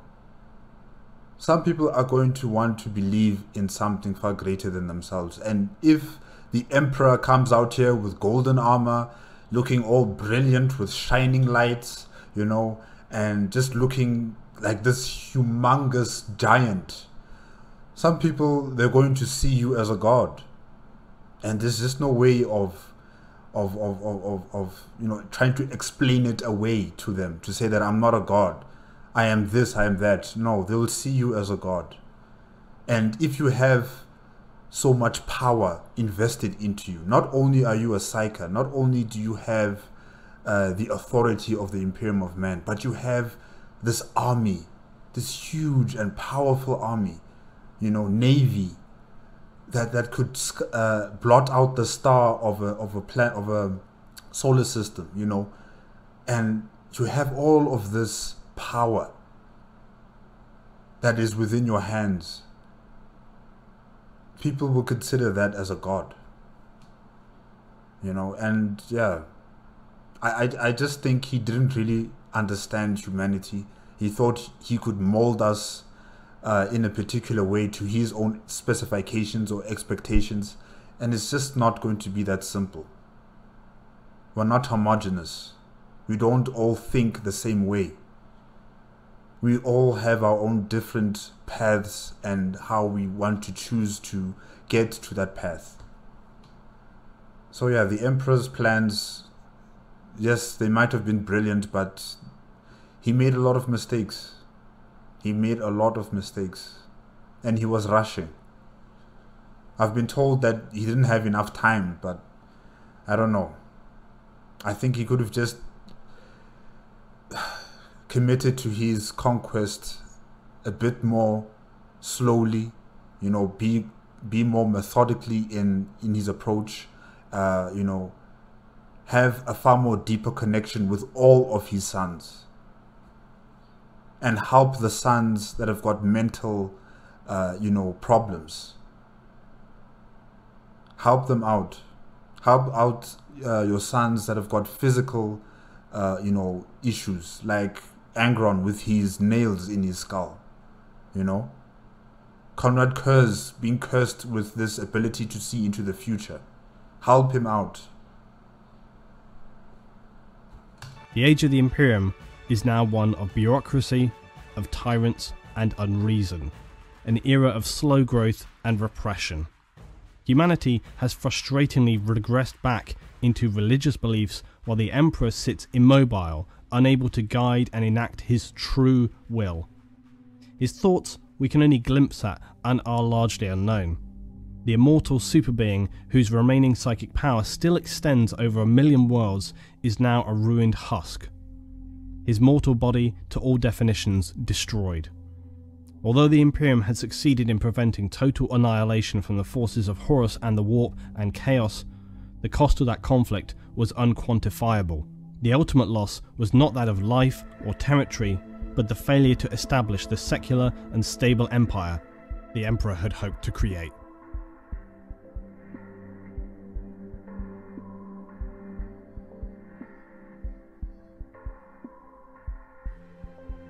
The Horus Heresy was ended.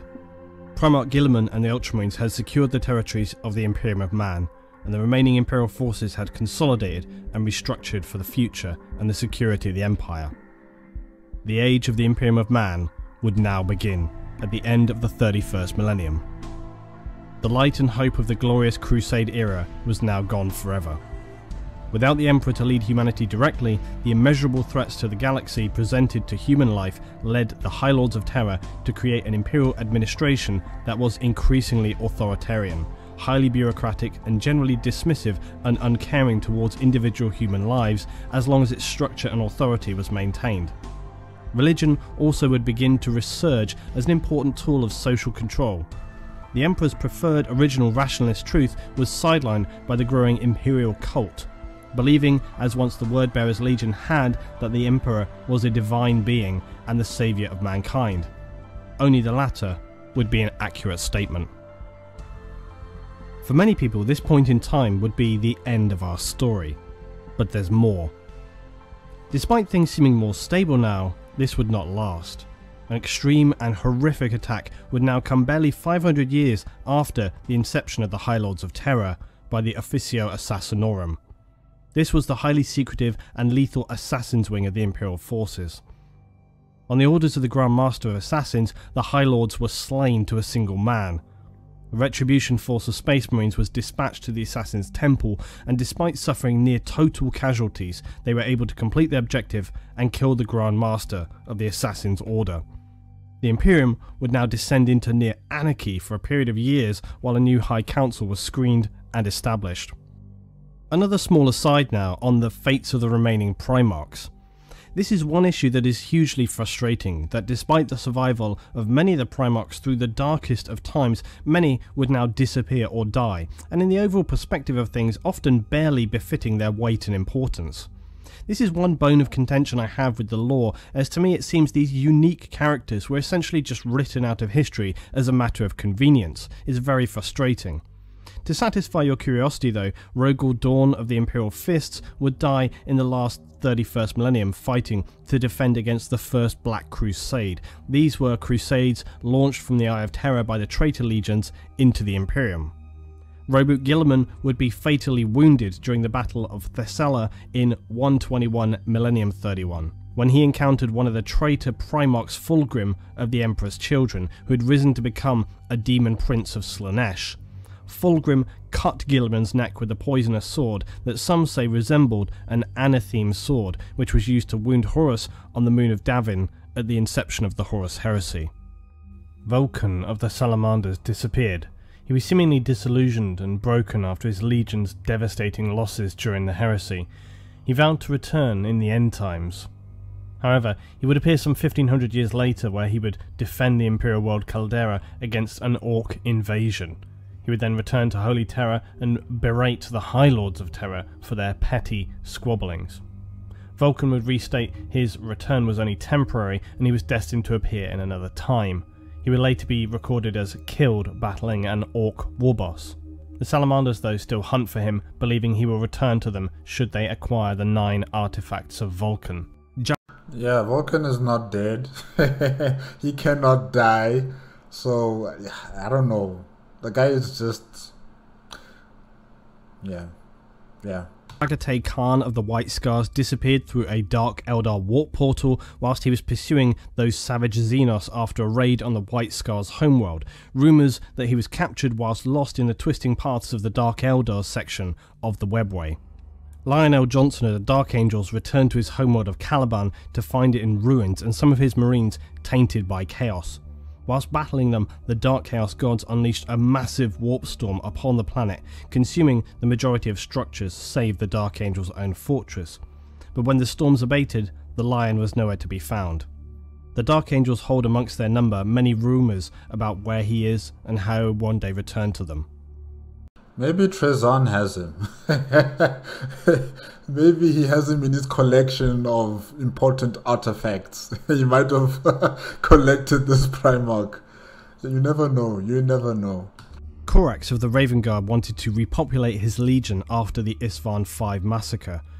He sought to accelerate the growth of his legion by obtaining a sample of the pure Primarch DNA from Terra that the Emperor had used to create his sons.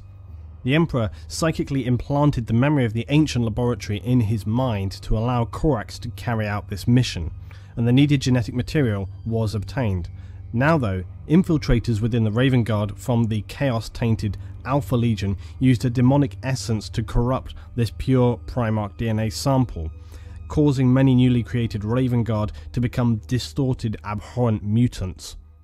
Corax would become so ashamed, guilt-stricken and disillusioned with himself that he isolated himself away for a whole year, begging the Emperor's spirit for forgiveness, before he would ultimately fly alone straight into the Eye of Terror to wreak revenge on the traitors. Leman Russ of the Space Wolves is one of the Primarchs whose disappearance appears to be voluntary. The Space Wolves hold a legend that says Russ went on a quest to find a means to cure the Emperor with the fruit from the mystical Tree of Life.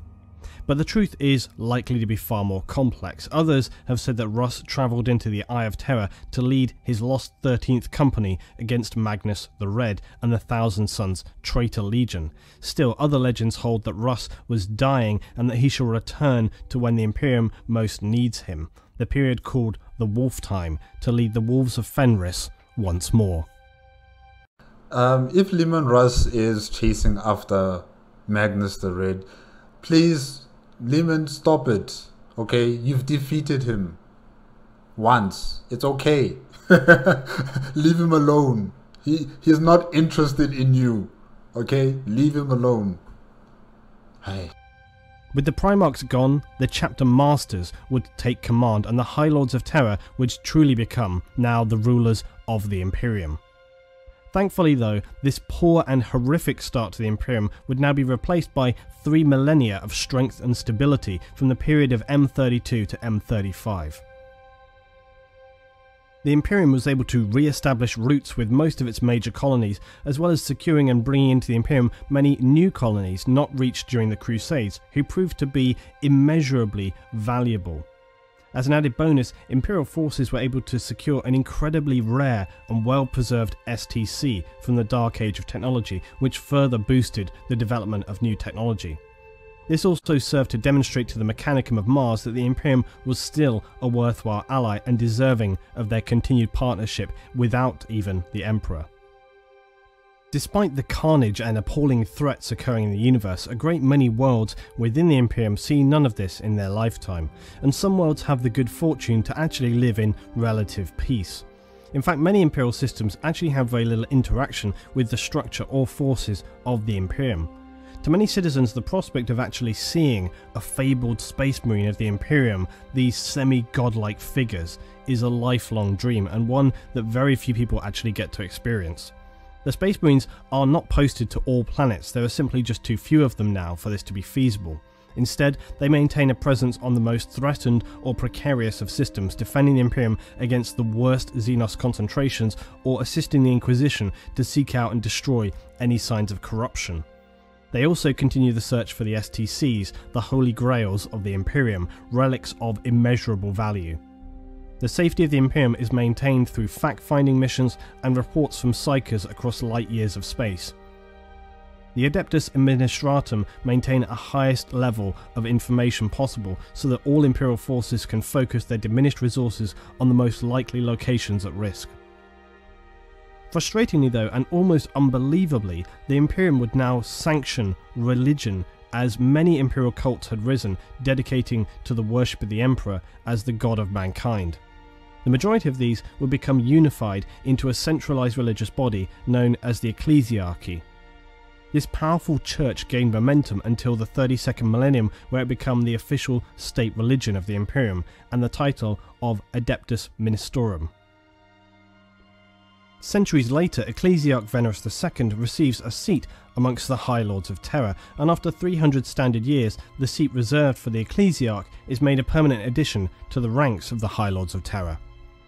Given that the Lords are meant to infer the Emperor's psychic whispers and wishes, these actions make you question how little they are actually able to communicate with the Emperor, or perhaps how much they choose to ignore, given the fact that the Emperor flew into a near rage when he discovered the actions of the word bearers during the Great Crusade. You know, even this part of where it says that the Emperor, you know, sends out psychic whispers to the High Lords of Terror, I don't know if that's actually really true. It could be a fabrication, you know, a lie, just to give a legitimacy to the High Lords of Terror, to say that we know we have this authority invested in us by the Emperor, because the Emperor talks through to us, and we interpret his you know, his whispers. You know, we are the only ones who can hear what he's saying. You guys can't hear what he's saying. You know, therefore you guys can't be High Lords of Terror. You know, just like with this, you know, the story of Horus Lupercal fighting against the Emperor, where the Emperor could not harm his son. You know, he loves him too much. And that's why Horus Lupercal was able to, you know, brutally attack him the way he did. It could be another fabrication. So I don't really trust wherever this information comes from. I don't know who said what, why did they say it this way, but it just sounds very fishy to me. Should the Emperor ever return to the Imperium reincarnated, which is entirely feasible, those pledged to any Imperial religion or who took a hand in its establishment would be wise to expect a harsh judgment from the Emperor, who despised all forms of religion and saw them as nothing but a problem for the advancement of humanity. I don't think they will care. Besides, I think they'll be dead long before the Emperor returns back into like a fully, you know, bodied human being. Yeah, by that time these guys will long be dead, and whatever's left of the High Lords of Terror, you know, they will prostrate themselves before the Emperor and say, no, you know, this was actions done by our ancestors. We are not at fault. It's not our fault that the system is the way it is. You know, they're gonna give him excuses, and yeah, really, there's just nothing that the Emperor will be able to do about it now. It's too late. Those who he tries to punish for the actions of the High Lords of Terror all those centuries ago, it just has no effect, really. The Imperium of Man would stand until its current date of the 41st millennium, and despite its often counterproductive bureaucracy, it continues to function and maintain a strong fighting force within the galaxy. Member worlds generally govern themselves as long as they recognise the authority of the Emperor and his appropriate civil servants and support the state religion, the Imperial cult, which places the Emperor as the divine being, the true god of mankind. Every world of the Imperium pays also the imperial taxes levied on them, but not in monetary form. They pay in men and materials, known as the imperial tithe. The imperial tithe supports the overall economy of the Imperium by redistributing resources where needed, supporting one region by drawing resources from more peaceful sectors. The Imperium promotes the development of a neo-feudal political system, which the High Lords of Terror and the Inquisition have decided to be the most stable form of human government. This essentially means that a ruling class or powerful family oversee the needs of the planet. This intense need for political stability and the growing military demands upon the imperial system have created a repressive state, and the belief in the divine emperor has only reduced scientific progress to a minimum. Ancient technology from the Unification Wars and Crusades, or even the Dark Age of technology, are merely maintained and are rarely pushed forward. This stagnation has led to many to describe this period leading on from the dawn of the 40th millennium as the time of ending for mankind. It must be said though that with the admittedly often repressive and regularly harsh regime of the Imperium, the protection it provides, mankind as a whole would have been consumed by the seemingly endless dangers that threaten it. True. Without the Emperor, there would be no Imperium of Man, and without the Imperium and mankind's faith in the Emperor, the human race would have surely become extinct long ago. Still, despite all of this, you could in many ways argue that even with all the flaws and failings, the Emperor had achieved most of the goals he had set in order to make mankind a stable and powerful force within the galaxy. Or did he? At first glance, the forging of the Imperium of Man and the Imperial Truth during the Great Crusade seems to be a great contradiction. If the Emperor, who had lived for many thousands of years and who, due to his own extreme psychic power, knew intimately the realm of the warp and the creatures therein, why would he propagate a system designed to only support rationalism and science? It seems feasible to speculate that the Emperor had plans that reached far beyond the Crusades and the creation of the Imperium, and that these had barely even begun to pass. In that sense, the Imperium and the Legiones Astartes was a catastrophic failure. We can speculate that the Emperor's overall goal was the total destruction of the Chaos Gods and those dark forces that would threaten mankind. The Emperor had fair reason to turn humanity to a secular society, having witnessed many times over the will of men transforming a faith based on the tenets of loving your fellow man and respect for one another into bloody creeds of appalling violence, repression, murder, and wholesale genocide. These actions, as with the Eldar, would actually strengthen the Chaos Gods. So the Emperor perceived that religion and faith was something that had no benefit in his current aspirations. In a sense, he was correct when you look at the facts on paper, and also when you consider the Wordbearers Legion and how it would take them significantly longer than any other Astartes Legion when converting the worlds they found to the divine cult of the Emperor. The Emperor had decided that during the Age of Strife, it was time for him to come to the fore and take control of the situation. He feared that unless all of mankind was united, it would eventually be consumed by the nightmares facing the galaxy, including Chaos and other Xenos races. By enforcing the Imperial Truth on every colony of humanity in the galaxy, the Emperor had hoped to forge a belief in rational thinking and science so strong that the warp creatures of Chaos who lived off the dark energy and negative emotions of humanity would become permanently weakened to the point that they might even dissolve from the warp. The only problem with this plan would be that the dark forces were far from weak when the Emperor brought his plan to its inception. They were at the height of their power, feasting off the perverse fall of the Eldar Empire.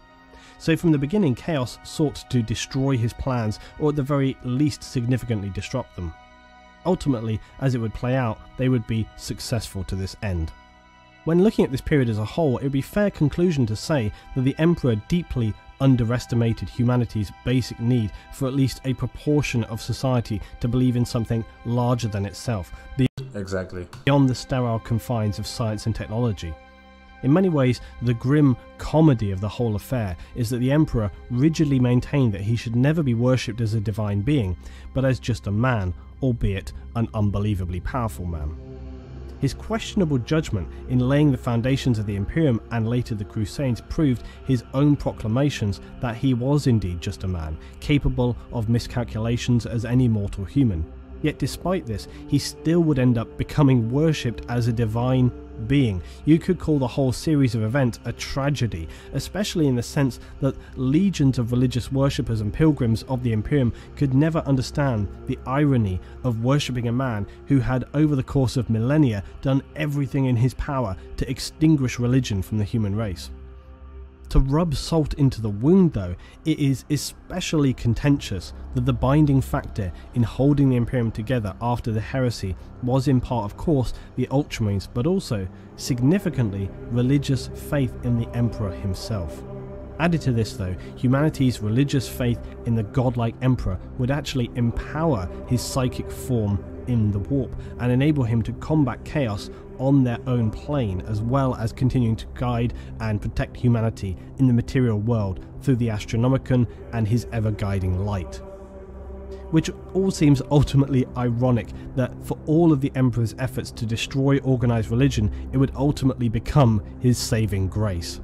Though the price for the survival of the Imperium and humanity had been at a level beyond comprehension and a cost far greater than the Emperor hoped humanity would have had to bear, a new version of the imperial truth had become predominant among the million worlds of mankind. A truth that lies at the heart of the imperial creed. A simple truth that strengthens all from the weakest human citizen to the most powerful superhuman Astartes. The Emperor protects.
It's good that he ended it off with an ultramarine at the end there. You all saw it, you know, the ultramarine pointing his finger outward like that. Yeah, good. Okay, alright guys, that is it. That is it with the Emperor of Man, part 2, his Heresy and the Imperium.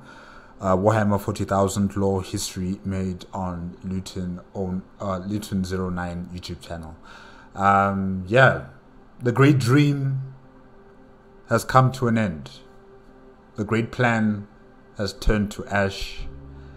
The Emperor is destroyed. He is broken on his golden throne. All of his closest comrades have either been killed or they are no longer beside him. You know, his primarchs are scattered. His close confidant, Malkidor the Sigillite, has disintegrated into ash, you know. And of course, the Imperium of Man that was supposed to unify all humanity throughout the galaxy turned into a bloodbath. It swallowed whatever type of future humanity would have had, you know. And this was all due to many mistakes done by the Emperor, due to many mistakes done by the Primarchs, due to many mistakes done by humanity as a whole. You know, clearly nobody here is perfect. No one here, you know, is able to really change the destiny of humanity. Humanity's destiny does not belong in the hands of one person, one man, the Emperor. It does not belong in the hands of the Primarchs. It belongs to all of us in the end. And like I've also said before, you know, we don't all think alike. We all have our different thoughts. We all have our different ways of living our lives. And many people will choose different paths that are completely contradictory to what the Emperor wished for all of us. You know, this great dream of his was going to encompass all of humanity. But it's just not going to work that way, because we don't all walk down the same path. We're going to take different paths. And some of those paths are going to be selfish. Some of those paths are going to be laid with traps and horrors and nightmares. And some of us are going to become very powerful, evil, you know, vindictive, petty creatures. You know, we're not all going to be having this altruistic, you know, enlightenment that the Emperor wishes for us as we enter into the webway and exist in that dimension. You know, things are not going to turn out as they're planned, because humanity is a volatile species. We are not like the Elder. We are not united under one vision that way. We're not like them, you know. And even they had their own splinter. There were some who did not want to become these people who just give in to their desires, you know. Many of them escaped that society, and luckily they escaped, because as soon as Slanesh was born, she consumed all of their souls, you know. So yeah, what the Emperor tried to do, I think it was just too big even for him.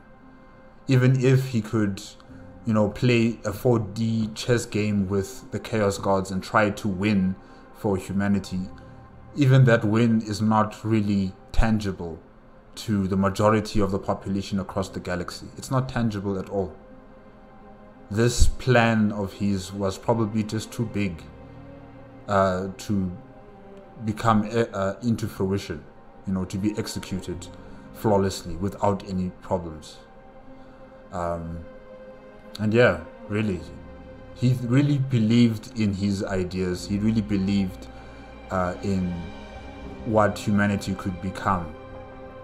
But he didn't understand us. He didn't understand the people he claimed to love. He didn't understand the people who he commanded on the battlefields.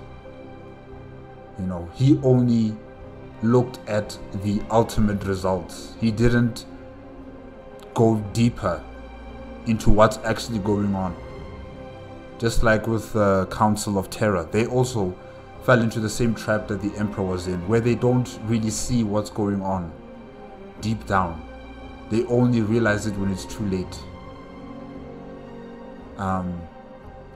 And yeah, really, the greatest threat to the Imperium of Man was not Xeno races. It was not the Chaos Gods. It was ourselves as humanity, and in particular the Primarchs, the very things that the Emperor has created. Those were the Imperium of Man's greatest threats. And yeah, I wonder what will happen next, you know, in like the 50th millennium, whenever that time will come about, you know, what's going to happen? Are we still going to be in this same stagnant situation as humanity and as the Imperium of Man, or are the Tyranid, you know, forces going to completely consume this entire galaxy? Or are the Necrontyr going to conquer the galaxy, because they also have their own ambitions of conquering the galaxy? Or are the Orcs going to finally create the biggest war the galaxy has ever seen, and, you know, crush all the humies into dust. The Elder, well, they are a dying race. I don't know if they'll ever come back. Or maybe, you know, the Tau will become the dominant player in the galaxy in the 50th millennium, you know. Maybe humanity's time really is over after all of this. Maybe there is no coming back, you know. And maybe the galaxy just needs a different lord, you know, to take over. And maybe that will be the Tau. Maybe that will be the Orcs. Maybe it will be the Necrontyr. Or maybe finally the galaxy will die at the hands of the Tyranids. Yeah. This was nice. This was really, really nice. Thank you to Luton09 for, you know, making this very enjoyable and informative video on Warhammer 40k lore. And thank you to Russian Duma and to Anthrax Crab for reminding me that I should also react to part 2 of the Emperor of Man, made by Luton09. And there is a part 3. I am going to watch that one. Definitely. Definitely next week I'm coming back and I'm going to watch part 3. And there's also a 3.5, so also that one I'll be watching it as well. But yeah, this was really good.